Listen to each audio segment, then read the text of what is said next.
ಎಲ್ಲರಿಗೆಲ್ಲ ನಮಸ್ಕಾರಗಳು. ಶ್ರೀನಿವಾಸೇತಿ ಶ್ರೇಷ್ಠದಯಾ ಪಾತ್ರಂ ಗುಣಾನ್ವಿತಃ ಕೌಶಿಕೋನಂತರಂಗಾರ್ಯಶ್ಚಿರಂ ವಿಜೇತಾಂ ಭುವಿ ನ್ಯಸ್ತಾತ್ಮೀಯಭರಂ ವರಪ್ರದ ಗುರೌ ವೈರಾಗ್ಯ ಭಾಗ್ಯೋ ರಥೌ ವೇದಾಂತಾಮೃತಸಾರವಂತಮನಘಾತ್ ಶ್ರೀನಿವಾಸಾದ್ ಗುರೋಃ ಶ್ರೀಶೈಲಾನ್ವಯಕೌಸ್ತುಭಸ್ಯತನಯಂ ಶೈವನಿಧೇ ಶ್ರೀನಿಧೇಃ ವಂದೇ ಸಾಧು ಕಟಾಕ್ಷಕೇಳಿನಿಲಯಂ ಶ್ರೀಕೃಷ್ಣಸದ್ದೇಶಿಕಂ ಶ್ರೀವಾಸರಂಗಪರಕಾಲಮುನಿತ್ರಯಾಪ್ತಲಕ್ಷ್ಮಾತ್ಮರಕ್ಷಣೆ ವಿದ್ವೈಗಾಗಮಾन्तಂ आचार्य भक्ति परिपूतमनर्धशीलं गोपालदेशिमुनिं गुरुमाश्रयामः। नारायणाख्यैतिराजपदाब्जभृङ्ग श्रीवास योगी गुरुणार्पितभारमीशे भक्त्यादिपूर्णवरदारि कृपात् चिह्नं श्रीनिवासमुनिवर्यमहं प्रपद्ये। श्रीनारायणयोगीन्द्रवरदारि कृपा श्रीमृङ्गेशपादविदितं श्रीनिवासमुनिं भजे। श्रीमान् वेङ्कटनाथार्य कवितार्के केसरी वेदान्ताचार्यवर्त्यो मे सन्निधत्तां सदा हृदि यो नित्यमच्युतपदाम्बुजयुग्मरुक्मं व्यामोहतस्तरितराणि जनाय मेने अस्मद्गुरोर्भगवतोऽस्यैकसिन्धो रामानुजस्य चरणौ चरणं प्रपद्ये। विगाहे अमुनं तीर्थं साधु वृन्दावने स्थितं निरस्तजिह्मगस्पर्शेऽत्र कृष्णकृतादरः नाथेन मुनिनाथेन भवेयं नाथवानहं यस्य नैकमिकं तत्ब्रह्मस्तामद्गताङ्गतं विश्वसारस्वरस्रोतोकुलामोदवासितं श्रुतीनां विश्रमायालं शठारिं तमुपास्महे। वंदे वैकुंठसेनान्यं देवं सूत्रवती सखं यद्वेत्र शिखरस्पन्दे विश्वमेतद्व्यवस्थितं सह धर्मचरीं शौरेः सम्मन्त्रितजगद्धिताम् अनुग्रहमयीं वन्दे नित्यमज्ञातनिग्रहां कमप्याद्यं गुरुं वन्दे कमलागृहमेधिनं प्रवक्ता छन्दसां भक्ता पञ्चरात्रस्य स्वयं वसुदेवसुतं देवं कंसचाणूरमर्दनं देवकी परमानन्दं कृष्णं वन्दे जगद्गुरुं पार्थाय प्रतिबोधितां भगवता नारायणेन स्वयं व्यासेन ग्रथितां पुराणमुनिना मध्ये महाभारतम् उद्वैतामृतवर्षिणीं भगवतीमष्टादशाध्यायिनीम् अम्ब त्वामनुसन्दधामि भगवद्गीते भवद्वेषिणीं यत्पदाम्भोरुहध्यानविध्वस्ता शेषकल्मषः वस्तुतामुपयातोऽहं यामुनेयं नमामि तं यति परिपृढो यद्गीतानामदर्शेदञ्जसा निगमपरिषन्नेदीयां संनिरामयमाशयम् जननपदवी यातायातश्रमापहरां धियं जनेतु समे देव श्रीमान् धनञ्जय सारथिः सन्तस्सारनियः चित्ततमः प्रमथिनीमिमां भजन्तु भगवद्गीता भाष्यतात्पर्यचन्द्रिकाम्।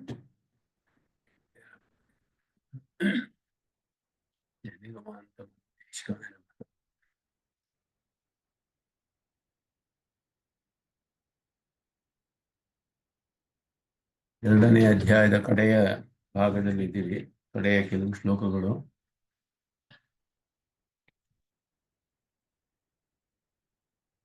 ಸ್ಥಿತಪ್ರಜ್ಞತೆಗೆ ಉಪಾಯವನ್ನ ಮತ್ತೆ ಅದು ಪಡೆಯುವುದು ಬಹಳ ಕಷ್ಟ, ಅದನ್ನು ಪಡೆಯುವುದಕ್ಕೆ ಉಪಾಯ, ಇವುಗಳನ್ನ ಇಲ್ಲಿ ಹೇಳುತ್ತಿರುವ ಭಾಗ.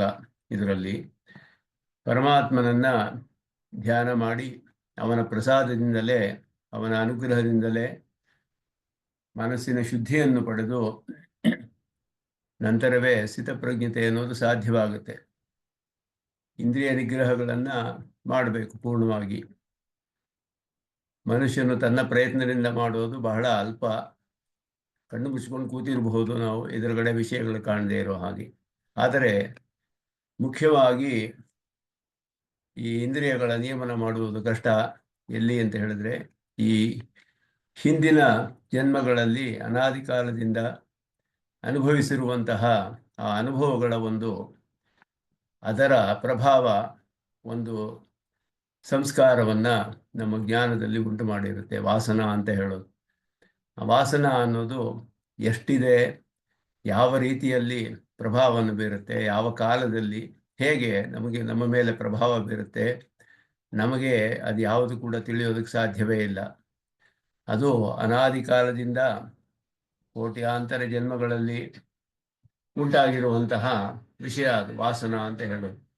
ಅದನ್ನು ನಾವು ಸ್ವಪ್ರಯತ್ನದಿಂದಲೇ ನಾಶ ಮಾಡ್ತೀನಿ ಅಂತ ಹೇಳಿದ್ರೆ ಬಹಳ ಸಾಧ್ಯವೇ ಇಲ್ಲ. ಅದು ಕಷ್ಟ ಅಷ್ಟೇ ಅಲ್ಲ, ಸಾಧ್ಯವೇ ಇಲ್ಲ, ಅಸಾಧ್ಯವಾದದ್ದು.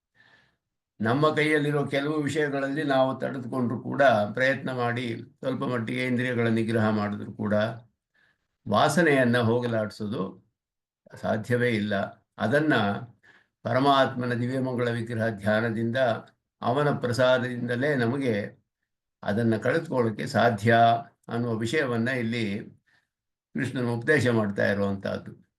ಆದ್ದರಿಂದ ಹೇಳುವಾಗ ಇಂದ್ರಿಯಗಳನ್ನೆಲ್ಲ ತಾನಿ ಸರ್ವಾಣಿ ಸಂಯಮ್ಯ ಯುಕ್ತ ಆಸೀತ ಮತ್ಪರಃ ಅಂತ ಹೇಳಿದಾಗ ಆ ಸಂಯಮನ ಅನ್ನೋದು ಒಂದು ಸ್ವಲ್ಪ ಭಾಗದ ಸಂಯಮನ ಅಷ್ಟೇ, ಪೂರ್ಣವಾದ ಇಂದ್ರಿಯ ನಿಗ್ರಹವಲ್ಲ. ಪರಮಾತ್ಮನ ಧ್ಯಾನದಿಂದಲೇ ಮನಸ್ಸಿನ ಶುದ್ಧಿ ಉಂಟಾಗಿ ವಾಸನ ಎಲ್ಲ ಕೂಡ ಕಾಲಾಂತರದಲ್ಲಿ ಕ್ರಮೇಣ ಕಡಿಮೆಯಾಗಿ ಕ್ಷೀಣವಾಗಿ ಮನಃಶುದ್ಧಿ ಉಂಟಾಗಿ ಸ್ಥಿತಪ್ರಜ್ಞತೆಯನ್ನು ಸಾಧಿಸುವುದು ಸಾಧ್ಯವಾಗುತ್ತೆ ಅನ್ನೋದನ್ನ ಇಲ್ಲಿ ಅದು ಮುಖ್ಯವಾಗಿ ಹೇಳ್ತಾ ಇದ್ದಾರೆ. ಅದರಿಂದ ಯಾವ ಪ್ರಕಾರದಲ್ಲಿ ಹೇಳಲ್ಪಟ್ಟಿತೋ ಅಲ್ಲಿ ಪರಮಾತ್ಮನ ಮನಸ್ಸಿಗೆ ಚೇತಸಃ ಶುಭಾಶ್ರಯಭೂತೆ, ಮನಸ್ಸಿಗೆ ಶುಭಾಶ್ರಯವಾದ ಪರಮಾತ್ಮನಲ್ಲಿ ಸರ್ವೇಶ್ವರೇ ಮಯಿ ನ್ಯಸ್ತಮನಃ, ಮನಸ್ಸಿಗೆ ಶುಭಾಶ್ರಯವಾಗಿದೆ, ಅದು ಶುಭವೂ ಆಗಿದೆ ಆಶ್ರಯವೂ ಆಗಿದೆ. ಆ ಪರಮಾತ್ಮನಲ್ಲಿ ನ್ಯಸ್ತಮನಃ ಮನಸ್ಸನ್ನು ಇಟ್ಟವನು ನಿರ್ದಗ್ಧ ಅಶೇಷ ಕಲ್ಮಶತೆಯ ರಾಗದ್ವೇಷ ವಿಯುಕ್ತೈ ಆತ್ಮವಶ್ಯೈ ಇಂದ್ರಿಯೈ ವಿಷಯಾಂಚರನ್, ವಿಷಯಗಳನ್ನೆಲ್ಲ ಆ ರಾಗದ್ವೇಷಗಳೆಲ್ಲ ಹೋಗಿಸಲ್ಪಟ್ಟು ಇಂದ್ರಿಯಗಳನ್ನು ವಿಷಯಗಳಿಂದ ಹಿಂತೆಗೆದುಕೊಂಡು ಆತ್ಮನಲ್ಲಿ ನೆಲೆಸುವುದಕ್ಕೆ ಸಾಧ್ಯವಾಗುತ್ತೆ. ವಿಷಯಾನ್ ತಿರಸ್ಕೃತ್ಯ ವರ್ತಮಾನಃ ವಿಧೇಯಮಾನಃ ಪ್ರಸಾದಮಧಿಗಚ್ಚತಿ ನಿರ್ಮಲಾಂತಃಕರಣಃ ಭವತಿ, ಅವನಿಗೆ ಆ ರೀತಿಯಾದ ನಿರ್ಮಲಾಂತಃಕರಣ ಶುದ್ಧವಾದ ಮನಸ್ಸು ಅನ್ನೋದು ಸಾಧ್ಯವಾಗುತ್ತೆ. ಪರಮಾತ್ಮನ ಧ್ಯಾನದಿಂದಲೇ ಇದನ್ನು ಸಾಧಿಸಲು ಸಾಧ್ಯ ಅನ್ನೋದನ್ನು ಹೇಳ್ತಿದ್ದಾರೆ. ಅಂತಹ ಒಂದು ಶುದ್ಧವಾದ ಮನಸ್ಸು ಅವನಿಗೆ ಸಿದ್ಧಿಸಿದ್ರೆ ದುಃಖಗಳೆಲ್ಲ ನಾಶವಾಗುತ್ತೆ ಅನ್ನೋದು ಪ್ರಸಾದೇ ಸರ್ವ ದುಃಖಾನಾಂ ಹಾನಿರಸ್ಯ ಉಪಜಾಯತೆ. ಪ್ರಸನ್ನ ಚೇತಸಃ ಹಿ ಆಶು ಬುದ್ಧಿ ಪರ್ಯವತಿಷ್ಠತೆ, ಮನಸ್ಸು ಶುದ್ಧಿಯಾಗುವವರೆಗೂ ಇವನಿಗೆ ಆತ್ಮನಲ್ಲಿ ನಿಲ್ಲಿಸುವುದಕ್ಕೆ ಸಾಧ್ಯವಾಗುವುದಿಲ್ಲ. ವಾಸನೆ ಅನ್ನೋದು ವಿಷಯಗಳಲ್ಲಿಯೇ ಇವನಿಗೆ ತಿಳಿಯದ ಹಾಗೆ ಯಾವ ಕಾಲದಲ್ಲಿ ಯಾವ ರೀತಿಯಲ್ಲಿ ಎಷ್ಟು ಬಲವಾಗಿ ಮನಸ್ಸನ್ನು ಎಳೆದುಕೊಂಡು ಹೋಗುತ್ತೆ ಅನ್ನೋದು ಇವನಿಗೆ ನಮಗೆ ತಿಳಿಯುವುದಕ್ಕೆ ಸಾಧ್ಯವೇ ಇಲ್ಲ. ಪರಮಾತ್ಮನ ಧ್ಯಾನದಿಂದ ಅದೆಲ್ಲವೂ ಕೂಡ ಹೋಗಿ ಮನಸ್ಸು ಶುದ್ಧವಾಗುತ್ತೆ ಅನ್ನೋದು ಇಲ್ಲಿ ಹೇಳ್ತಾ ಇರೋದು. ಅಸ್ಯ ಪುರುಷಸ್ಯ ಮನಃಪ್ರಸಾದೇ, ಪ್ರಸಾದೇ ಅಂತ ಹೇಳಿದ್ರೆ ಇವನ ಮನಸ್ಸಿನಲ್ಲಿ ಪರಿಶುದ್ಧತೆ ಅನ್ನೋದು ಉಂಟಾದರೆ, ಪ್ರಸಾದ ಅಂತ ಹೇಳಿದ್ರೆ ನಿರ್ಮಲ ಅಂತಃಕರಣ ಅಂತ ಹೇಳಿದ್ರು. ಇಲ್ಲಿ ಪ್ರಸಾದಮಧಿಗಚ್ಚತಿ ನಿರ್ಮಲ ಅಂತಃಕರಣ ಭವತಿ, ಮನಸ್ಸು ಪರಿಶುದ್ಧವಾಗುತ್ತೆ. ಅಂತಹ ಪರಿಶುದ್ಧವಾದ ಮನಸ್ಸಿನಲ್ಲಿ ಪುರುಷಸ್ಯ ಮನಃಪ್ರಸಾದೇ ಸತಿ, ಮನುಷ್ಯ ಪರಿಶುದ್ಧವಾದರೆ ಪ್ರಕೃತಿ ಸಂಸರ್ಗ ಪ್ರಯುಕ್ತ ಸರ್ವ ದುಃಖಾನಾಂ ಹಾನಿ ಉಪಜಾಯತೆ. ಆದ್ದರಿಂದ ಇವನಿಗೆ ಉಪಾಯಕ್ಕೆ ಚಿತ್ತಪ್ರಜ್ಞತೆಗೆ ವಿರುದ್ಧವಾದ ಪ್ರತಿಬಂಧಕವಾದ ದುಃಖಗಳೆಲ್ಲ ನಾಶವಾಗುತ್ತೆ ಅಂತ ಅರ್ಥ. ಇಲ್ಲಿ ಪ್ರಕೃತಿ ಸಂಸರ್ಗ ಪ್ರಯುಕ್ತ ಸರ್ವ ದುಃಖಾನಾಂ ಅಂತ ಹೇಳೋದು. ಪ್ರಸನ್ನ ಚೇತಸಃ, ಅಂತಹ ಪರಿಶುದ್ಧವಾದ ಅಂತಃಕರಣದ ಶುದ್ಧತೆ ಉಂಟಾದರೆ ಆತ್ಮಾವಲೋಕನ ವಿರೋಧಿ ದೋಷರಹಿತಸ್ಯ ಮನಸಃ, ಇದು ಇಲ್ಲಿ ಒಂದೊಂದು ಹೆಜ್ಜೆಯಲ್ಲಿಯೂ ಆ ದೋಷಗಳ ನಾಶವಾಗುವುದು, ಆಯಾ ಉಪಾಯಗಳಿಗೆ ಪ್ರತಿಬಂಧಕವಾಗಿರುವಂತಹ ವಿರೋಧಿಗಳು ನಾಶವಾಗುತ್ತೆ ಅಂತ ಅರ್ಥ. ಕಡೆಯಲ್ಲಿ ಭಕ್ತಿಯೋಗದಿಂದಲೇ ಅವನಿಗೆ ಮೋಕ್ಷ ಪ್ರಾಪ್ತಿ ಆಗಲೇ ಪರಿಪೂರ್ಣವಾಗಿ ಎಲ್ಲವೂ ನಾಶವಾಗೋದು.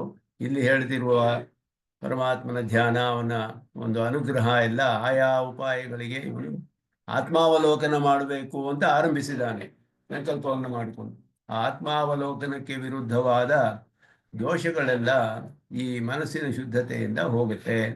ಆತ್ಮಾವಲೋಕನ ವಿರೋಧಿ ದೋಷರಹಿತಸ್ಯ ಮನಸಃ, ಅದಕ್ಕೆ ವಿರುದ್ಧವಾದ ದೋಷವೆಲ್ಲ ಇಲ್ಲದೆ ಇರುವಂತಹ ಮನಸ್ಸಿನಲ್ಲಿ ತದಾನೀಮೇವ ಹಿ ವಿವಿಕ್ತ ಆತ್ಮ ವಿಷಯ ಬುದ್ಧಿ ಪರ್ಯವತಿಷ್ಠತೆ, ಆಗ ಅಲ್ಲಿ ಆತ್ಮವಿಷಯಕವಾದ ಬುದ್ಧಿ ಬರುವುದಕ್ಕೆ ಸಾಧ್ಯವಾಗುತ್ತೆ.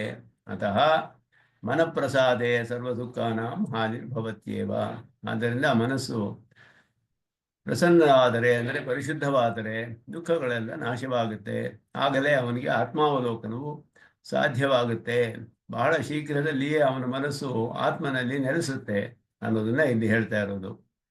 ಪ್ರಸಾದೇ ಇತಿ ಶ್ಲೋಕೆ ಪ್ರಸಾದ ಹಾನಿ ಶಬ್ದಯೋ ಕ್ರಮಾತ್ ಷಷ್ಠೀ ದ್ವಯ ಅನ್ವಯ ಭ್ರಮಂ ನಿದಸ್ಯನ್ನಾಹ ಅಸ್ಯ ಇತಿ. ಪ್ರಸಾದೇ ಸರ್ವ ದುಃಖಾನಾಂ ಹಾನಿ ಉಪಜಾಯತೆ ಅಂತ ಹೇಳಿದ್ರು. ಪ್ರಸಾದ ಮತ್ತು ಹಾನಿ ಶಬ್ದಗಳು ಇದಕ್ಕೆ ಷಷ್ಠಿಯ ಅನ್ವಯ ಬಂದರೆ ಸರ್ವ ದುಃಖಾನಾಂ ಪ್ರಸಾದೇ ಸರ್ವ ದುಃಖಾನಾಂ ಹಾನಿ ಅಂತ ಹೇಳಿದ್ರೆ ಮನಃಪ್ರಸಾದೇ ಸತಿ ಅಂತ ಅಲ್ಲಿ ಅನ್ವಯ ಮಾಡ್ಕೊಳ್ಬೇಕು. ಆದ್ದರಿಂದ ಪ್ರಸಾದೇ ಸರ್ವ ದುಃಖಾನಾಂ ಹಾನಿ ಉಪಜಾಯತೆ ಅಂತ ಹೇಳಿದ್ರೆ ಅಸ್ಯ ಹಾನಿ ಸರ್ವ ದುಃಖಾನಾಂ ಪ್ರಸಾದೆ ಅಸ್ಯ ಹಾನಿ ಅಂತನೋ ಈ ಬೇರೆ ವಿಧವಾದ ಇಲ್ಲಿ ಅಸ್ಯ ಅನ್ನೋದು ಒಂದು ಷಷ್ಠಿ ವಿಭಕ್ತಿಯಲ್ಲಿದೆ, ಸರ್ವ ದುಃಖಾನಾಂ ಅನ್ನೋದು ಷಷ್ಠಿಯಲ್ಲಿದೆ. ಇದೆರಡಕ್ಕೂ ಹಾನಿ ಮತ್ತು ಪ್ರಸಾದ ಅನ್ನೋದು ಈ ರೀತಿ ಅನ್ವಯವಲ್ಲ. ಪ್ರಸಾದ ಅನ್ನೋದು ಸರ್ವ ದುಃಖಗಳಿಗಲ್ಲ, ಹಾನಿ ಅಸ್ಯ ಅನ್ನೋದು ಆ ರೀತಿಯಲ್ಲ. ಅಸ್ಯ ಪುರುಷಸ್ಯ ಮನಃಪ್ರಸಾದೇ ಅಂತ ಇಲ್ಲಿ ಅನ್ವಯ ಕ್ರಮ. ಅದನ್ನು ಸ್ಪಷ್ಟಪಡಿಸ್ತಾರೆ, ಅನ್ವಯವನ್ನು ಹೇಗೆ ಮಾಡ್ಕೊಳ್ಬೇಕು ಅಂತ ಹೇಳ್ಬಿಟ್ಟು. ದುಃಖಾಜ್ಞಾನಮಲ ಧರ್ಮ ಪ್ರಕೃತಿಯಸ್ತೆ ನಚಾತ್ಮನಃ ಅಂತ ವಿಷ್ಣು ಪುರಾಣದಲ್ಲಿ ದುಃಖ ಅಜ್ಞಾನ ಮಲ ದೋಷಗಳು ಅಜ್ಞಾನ ದುಃಖ ಇವುಗಳೆಲ್ಲ ಧರ್ಮಗಳು ಪ್ರಕೃತಿಗೆ ಸೇರಿದು ಆತ್ಮನಿಗಲ್ಲ ಅಂತ ಹೇಳಿದ್ರೆ ಪ್ರಕೃತಿಯ ಸಂಸರ್ಗದಿಂದ ಆತ್ಮನಲ್ಲಿ ಉಂಟಾಗುತ್ತೆ. ಅವನು ಪ್ರತಿ ಸಂಸರ್ಗವನ್ನು ಬಿಡಿಸ್ಕೊಂಡ್ರೆ ಅದೆಲ್ಲ ಹೋಗುತ್ತೆ. ಇವನಿಗೆ ಸ್ವರೂಪದಲ್ಲಿ ಶುದ್ಧನಾದವನು. ಆದ್ದರಿಂದ ಇದೆಲ್ಲ ಪ್ರಕೃತಿಯೇ ಅಂತ ಹೇಳಿದ್ರೆ ಪ್ರಕೃತಿಯಲ್ಲಿ ಆರೋಪ ಮಾಡೋದು ಹೇಗೆ ಅಂದರೆ ಪ್ರಕೃತಿ ಸಂಸರ್ಗದಿಂದ ಉಂಟಾಗಿರುವುದು, ಆ ಕಾರಣದಿಂದ ಅನ್ನೋದನ್ನ ತಿಳಿಯಬೇಕು. ಸ್ವರೂಪತಃ ಇವನಿಗೆ ಶುದ್ಧನಾದವನು ಅನ್ನುವ ದೃಷ್ಟಿ.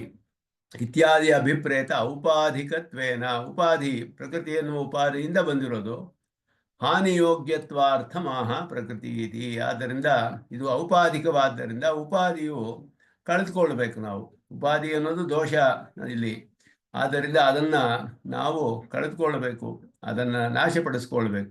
ಆದ್ದರಿಂದ ಪ್ರಕೃತಿ ಸಂಸರ್ಗ ಪ್ರಯುಕ್ತ ಸರ್ವ ದುಃಖಾನಾಂ ಹಾನಿ, ಅದರ ಸಂಸರ್ಗದಿಂದ ಉಂಟಾಗಿರುವ ದುಃಖಗಳು ಅದು ನಾಶಪಡಿಸುವುದಕ್ಕೆ ಯೋಗ್ಯವಾದದ್ದು, ಅದನ್ನು ಮಾಡಬೇಕು. ಆದ್ದರಿಂದ ಅದನ್ನು ನಾಶಪಡಿಸ್ಕೊಳ್ಬೇಕು ಅನ್ನೋದು ಅರ್ಥ. ಪ್ರಕೃತಿ ಬಂಧಕ ಅಭಾವೇಹಿ ಆಶು ಕಾರ್ಯೋತ್ಪತ್ತಿ. ಆದ್ದರಿಂದ ಕಾರಣ ಅನ್ನೋದು ಈ ಪ್ರಕೃತಿಯ ಪ್ರಭಾವದಿಂದ ಉಂಟಾಗಿರುವ ದೋಷ, ಅದು ಹೋದರೆ ಕಾರ್ಯವು ತಾನೇ ಉಂಟಾಗಬೇಕು. ಆದ್ದರಿಂದ ಕಾರ್ಯ ಪ್ರತಿಬಂಧಕವಿಲ್ಲದೆ ಹೋದರೆ, ಕಾರಣಕ್ಕೆ ಪ್ರತಿಬಂಧಕವಿಲ್ಲದೆ ಹೋದರೆ ಕಾರ್ಯ ಉತ್ಪನ್ನವಾಗುತ್ತೆ. ಕಾರ್ಯಕ್ಕೆ ಪ್ರತಿಬಂಧಕವಿದ್ದರೆ ಅದು ತಡೆಯಲ್ಪಡುತ್ತೆ, ವಿಳಂಬವಾಗುತ್ತೆ. ಆದರೆ ಪ್ರತಿಬಂಧಕ ಹೋಗಿಬಿಟ್ರೆ ಕಾರ್ಯವು ತಾನೇ ಉತ್ಪನ್ನವಾಗುತ್ತೆ. ಕಾರ್ಯೋತ್ಪತ್ತಿ ಎಂದು ಹೇಳಿ ಪ್ರಸನ್ನಚೇತಸಃ ಇತ್ಯಸ್ಯ ಅರ್ಥಂ ಆತ್ಮಾವಲೋಕನ ವಿರೋಧಿ ದೋಷರಹಿತಸ್ಯ. ಆದ್ದರಿಂದ ಈ ಪ್ರತಿಬಂಧಕ ಹೋಗಿಬಿಟ್ರೆ, ವಿರುದ್ಧವಾದ ದೋಷಗಳೆಲ್ಲ ಹೋದರೆ ಮನಸ್ಸು ಆಗಲೇ ಆತ್ಮ ವಿಷಯದಲ್ಲಿ ಹೋಗಿ ನೆಲೆಸುತ್ತೆ ಅನ್ನೋದು ಅರ್ಥ. ಮನಃಪ್ರಸಾದಸ್ಯ ಸರ್ವ ದುಃಖ ಹಾನಿ ಹೇತುತ್ವಂ ಆತ್ಮದರ್ಶನ ಹೇತುತ್ವಾತ್ ಉಪಪದ್ಯತೆ ಇತಿ ಹೇತ್ವರ್ಥಸ್ಯ ಶಬ್ದಸ್ಯ ಅರ್ಥಮಾಹ ಅತಃ ಇತಿ. ಅತಃ ಮನಃಪ್ರಸಾದೆ ಅಂತ ಹೇಳಿದ್ರು. ಮನಃಪ್ರಸನ್ನಚೇತಸಃ ಹಿ ಆಶು ಬುದ್ಧಿ ಪರ್ಯವತಿಷ್ಠತೆ. ಹಿ ಅನ್ನೋದು ಇಲ್ಲಿ ಅರ್ಥ ಕಾರಣ ಅನ್ನುವ ಅರ್ಥವನ್ನು ತಿಳಿಸುತ್ತೆ, ಹೇತು ಅನ್ನುವ ಅರ್ಥದಲ್ಲಿದೆ. ಹಿ ಅನ್ನೋದು ಹೇತ್ವರ್ಥಸ್ಯ ಹಿ ಶಬ್ದಸ್ಯ. ಹಿ ಅನ್ನುವ ಶಬ್ದವು ಪ್ರಸನ್ನಚೇತಸಃ ಹಿ ಆಶು ಬುದ್ಧಿ ಪರ್ಯವತಿಷ್ಠತೆ. ಮನಸ್ಸು ಸಿದ್ಧವಾಗಿದ್ದರೆ ತಾನೇ ಆ ಕಾರಣದಿಂದ ಇದು ಆತ್ಮಾವಲೋಕನಕ್ಕೆ ಸಾಧ್ಯವಾಗುತ್ತೆ, ಮನಸ್ಸನ್ನು ಆತ್ಮನಲ್ಲಿ ನಿಲ್ಲಿಸುವುದಕ್ಕೆ ಸಾಧ್ಯವಾಗುತ್ತೆ ಅನ್ನೋದು ಕಾರಣ ಅನ್ನುವ ಅರ್ಥದಲ್ಲಿದೆ. ಈ ಶಬ್ದವು ಪ್ರಸಿದ್ಧಾರ್ಥದಲ್ಲೂ ಬರುತ್ತೆ, ಹೇತ್ವರ್ಥದಲ್ಲಿ ಬರುತ್ತೆ, ಅನೇಕ ಅರ್ಥಗಳಲ್ಲಿ ಬರುತ್ತೆ ಆ ಸಂಸ್ಕೃತದಲ್ಲಿ. ಆದ್ದರಿಂದ ಇಲ್ಲಿ ಮನಸ್ಸಿನ ಪ್ರಸಾದ ಉಂಟಾಗಿದ್ರೆ ಎಲ್ಲ ದುಃಖವೂ ನಾಶವಾಗುವುದರಿಂದ ಅದು ಆತ್ಮದರ್ಶನ ಹೇತುತ್ವಾತ್ ಉಪಪದ್ಯತೆ. ಆದ್ದರಿಂದ ಆತ್ಮದರ್ಶನ ಕಾರಣಕ್ಕೆ ಕಾರಣವಾಗುವುದು ಉಂಟಾಗುತ್ತೆ. ಅದರಿಂದ ನಾಶವಾಗುವುದು ಆತ್ಮದರ್ಶನಕ್ಕೆ ಕಾರಣವಾಗುತ್ತೆ ಅನ್ನೋದು ಹೇಳಲ್ಪಟ್ಟಿದೆ ಇಲ್ಲಿ. ಅದರಿಂದ ಇವನಿಗೆ ಮನಃಶುದ್ಧಿ ಉಂಟಾಗುವವರೆಗೂ ಆತ್ಮದರ್ಶನವಾಗುವುದಿಲ್ಲ. ಆತ್ಮದರ್ಶನಕ್ಕೆ ಎಷ್ಟೋ ಪ್ರತಿಬಂಧಕಗಳಿದೆ. ಅದರಲ್ಲಿ ಪ್ರಧಾನವಾದದ್ದು ವಾಸನೆಯಿಂದ ಬರೋದು, ಪೂರ್ವಜನ್ಮದಿಂದ ಮಾಡಲ್ಪಟ್ಟಿದ್ದು. ಆ ವಾಸನೆ ಅನ್ನೋದು ನಮ್ಮ ಕೈಯಲ್ಲಿ ನಾವು ತಿಳಿಯೋದಕ್ಕೂ ಸಾಧ್ಯವಿಲ್ಲ, ತಡೆಯೋದಕ್ಕೂ ಸಾಧ್ಯವಿಲ್ಲ, ನಾಶಪಡಿಸುವುದು ಅಸಾಧ್ಯವಾದದ್ದು. ಅದನ್ನು ಪರಮಾತ್ಮನ ಒಂದು ದಿವ್ಯಮಂಗಳ ವಿಗ್ರಹ ಶುಭಾಶ್ರಯ ಅಂತ ಹೇಳಲ್ಪಟ್ಟ ಅದನ್ನು ಮನಸ್ಸಿನಿಂದ ಧ್ಯಾನ ಮಾಡಿದ್ರೆ ಇವನ ವಾಸನೆ ಎಲ್ಲ ಕ್ರಮೇಣ ಕ್ಷೀಣವಾಗಿ ಆತ್ಮಾವಲೋಕನ ಮಾಡುವುದಕ್ಕೆ ಸಾಧ್ಯವಾಗುತ್ತೆ ಅನ್ನೋದು ಇಲ್ಲಿ. ಪ್ರಸಾದೇ ಸರ್ವ ದುಃಖಾನಾಂ ಹಾನಿರಸ್ಯೋಪಜಾಯತೆ ಪ್ರಸನ್ನಚೇತಸಃ ಹಿ ಆಶು ಬುದ್ಧಿ ಪರ್ಯವತಿಷ್ಠತೆ. ಆದ್ದರಿಂದ ಅದು ಮೊದಲು ಯುಕ್ತಾಸೀತ ಮತ್ಪರಹ ಅಂತ ಹೇಳಿ ಅದು ಮಾಡದೆ ಹೋದರೆ ನಿನಗೆ ಸಾಧ್ಯವೇ ಇಲ್ಲ ಅನ್ನುವ ವಿಷಯವನ್ನ ಇಲ್ಲಿ ಹೇಳ್ತೀರ. ಅದು ಮಾಡಿದ್ರೇನೆ ನಿನಗೆ ಆತ್ಮಾವಲೋಕನವು ಸಾಧ್ಯವಾಗುತ್ತೆ ಅನ್ನೋದು ಅರ್ಥವನ್ನ ಅಲ್ಲಿ ತಿಳಿಸಿದ್ರು. ನಾಸ್ತಿ ಬುದ್ಧಿರಯುಕ್ತಸ್ಯ ನಚಾಯುಕ್ತಸ್ಯ ಭಾವನಾ ನಚ ಅಭಾವಯತಃ ಶಾಂತಿ ಅಶಾಂತಸ್ಯ ಕುತಃ ಸುಖಂ. ಇದು ಈಗ ಈ ಯುಕ್ತಿಗಳ ಮೂಲಕ ಹೇಳಲ್ಪಡುತ್ತೆ, ಇದನ್ನ ನಿರೂಪಣೆ ಮಾಡ್ತಾ ಇರೋದು. ಆದ್ದರಿಂದ ಇದು ನಾಸ್ತಿ ಬುದ್ಧಿ ಅಯುಕ್ತಸ್ಯ, ಯುಕ್ತನಾಗದೇ ಇರೋವನಿಗೆ ಎಲ್ಲಿ ಬುದ್ಧಿ ಉಂಟಾಗುತ್ತೆ ಅಂತ ಹೇಳಿದ್ರೆ ಯುಕ್ತ ಆಸೀತ ಮತ್ಪರಹ ಅಂತ ಹೇಳಲ್ಪಟ್ಟ ಯುಕ್ತ ಅನ್ನೋ ಶಬ್ದ ಇಲ್ಲಿ ಅರ್ಥವನ್ನು ನಾವು ಮಾಡ್ಕೊಳ್ಬೇಕಿಲ್ಲಿ. ಪರಮಾತ್ಮನಲ್ಲಿ ಅವನ ಶುಭಾಶಯವನ್ನು ಧ್ಯಾನ ಮಾಡದೇ ಇರೋವನಿಗೆ ಪರಿಶುದ್ಧವಾದ ಬುದ್ಧಿ ಉಂಟಾಗೋದಿಲ್ಲ. ಅವನಿಗೆ ಆತ್ಮಾವಲೋಕನಕ್ಕೆ ಮಾಡೋದಕ್ಕೆ ಅರ್ಹವಾದ ಮನಸ್ಸು ಉಂಟಾಗೋದಿಲ್ಲ. ಆ ರೀತಿ ಉಂಟಾಗದೆ ಹೋದರೆ ಅವನಿಗೆ ಅದರ ವಿಷಯದಲ್ಲಿ ಭಾವನೆ ಅನ್ನೋದು ಉಂಟಾಗೋದಿಲ್ಲ. ಅವನಿಗೆ ಭಾವನಾ ಅಂತ ಹೇಳೋದು ಹೇಳಿದ್ರೆ ಆತ್ಮನ ವಿಷಯದಲ್ಲಿ ಅವನು ಭಾವಿಸಬೇಕು, ಅದನ್ನ ಉಂಟಾಗೋದಿಲ್ಲ. ಅದು ಇಲ್ಲದೆ ಹೋದರೆ, ಆತ್ಮ ವಿಷಯದ ಧ್ಯಾನ ಇಲ್ಲದೆ ಹೋದರೆ ಅವನಿಗೆ ಶಾಂತಿ ಸಿಗೋದಿಲ್ಲ. ಶಾಂತಿ ಇಲ್ಲದೆ ಹೋದರೆ ಸುಖವಿಲ್ಲ. ಈ ರೀತಿ ಇದು ಕಾರಣ ಕಾರ್ಯಕಾರಣ ಭಾವವನ್ನ ಹೇಳ್ತಾ ಇದ್ದಾರೆ ಇಲ್ಲಿ.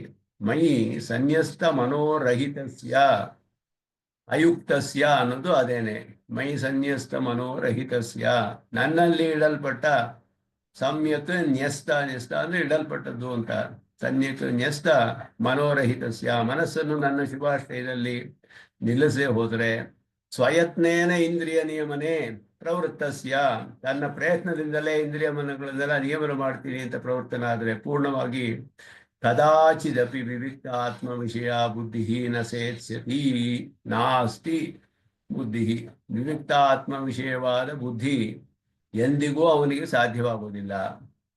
ಅತಃ ಏವ ತಸ್ಯ ತದ್ಭಾವನಾಚ ನ ಸಂಭವತಿ, ಆತ್ಮ ವಿಷಯದ ಭಾವನೆ ಉಂಟಾಗುವುದಿಲ್ಲ, ಅದನ್ನು ಭಾವಿಸೋಕೆ ಆಗೋದಿಲ್ಲ, ಅವನು ಅದನ್ನ ಧ್ಯಾನ ಮಾಡುವುದಕ್ಕೆ ಆಗೋದಿಲ್ಲ. ವಿವಿಕ್ತಾತ್ಮಾನಂ ಅಭಾವಯತಃ ವಿಷಯ ಸ್ಪೃಹ ಶಾಂತಿ ನ ಭವತಿ. ಆದ್ದರಿಂದ ಆತ್ಮ ವಿಷಯದಲ್ಲಿ ಅವನು ಧ್ಯಾನ ಮಾಡೋಕ್ಕೆ ಸಾಧ್ಯವಾಗದೆ ಹೋದರೆ, ಚಿಂತನೆ ಮಾಡೋಕ್ಕೆ ಸಾಧ್ಯವಾಗದೆ ಹೋದರೆ, ಅವನಿಗೆ ವಿಷಯಗಳ ಒಂದು ಆಸೆ, ಸ್ಪೃಹ ಅನ್ನೋದು ಏನಿದೆಯೋ ಆಸೆ, ಅದರಿಂದ ಅವನಿಗೆ ಶಾಂತಿ ಉಂಟಾಗೋದಿಲ್ಲ. ಅಶಾಂತಸ್ಯ ವಿಷಯ ಸ್ಪೃಹ ಯುಕ್ತಸ್ಯ ಕುತಃ ನಿತ್ಯ ನಿರತಿಶಯ ಸುಖ ಪ್ರಾಪ್ತಿ. ಸುಖ ಪ್ರಾಪ್ತಿ ಹೇಗೆ ಬರುತ್ತೆ ಅವನಿಗೆ?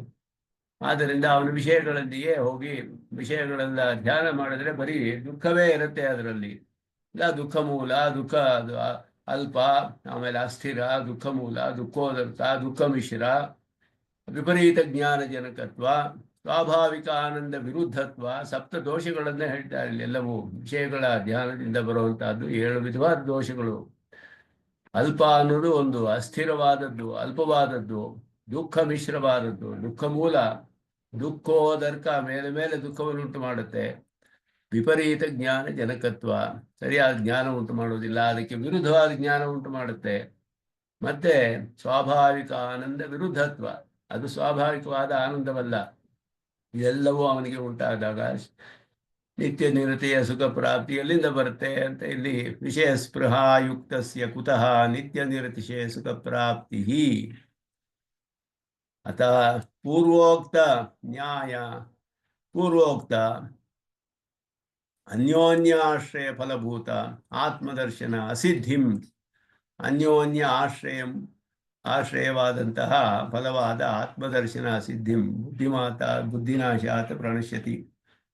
ಪರಮಾತ್ಮ ಹೇಳಿದ ಸ್ಥಿತಪ್ರಜ್ಞತೆ ಅನ್ನೋದು ಈ ರೀತಿ ಇರುತ್ತೆ. ಅವನಿಗೆ ಪ್ರಜಹಾತಿ ಯದಾ ಕಾಮಾನ್ ಸರ್ವಾನ್ ಪಾರ್ಥ ಮನೋಗತಾನ್ ಎಲ್ಲ ಹೇಳಿ ಇದೆಲ್ಲ ಬಿಟ್ಟುಬಿಡ್ಬೇಕು, ಆಗಲೇ ಅವನು ಸ್ಥಿತಪ್ರಜ್ಞತೆ ಅಂತ ಹೇಳಿ. ಅದಾದ ಮೇಲೆ ಇದು ಯಾವುದು ಕೈಯಲ್ಲಿ ಬಿಡೋದಕ್ಕೆ ಸಾಧ್ಯವೇ ಇಲ್ಲ. ನಿನ್ನ ಕೈಯಲ್ಲಿ ಇಂದ್ರಿಯ ನಿಯಮಗಳನ್ನು ಮಾಡೋದು ಬಹಳ ಕಷ್ಟ, ಮಾಡೋಕ್ಕಾಗೋದಿಲ್ಲ. ಇದನ್ನ ಇಲ್ಲದೆ ಹೋದರೆ ಆತ್ಮದರ್ಶನ ಪ್ರಾಪ್ತವಾಗುವುದಿಲ್ಲ.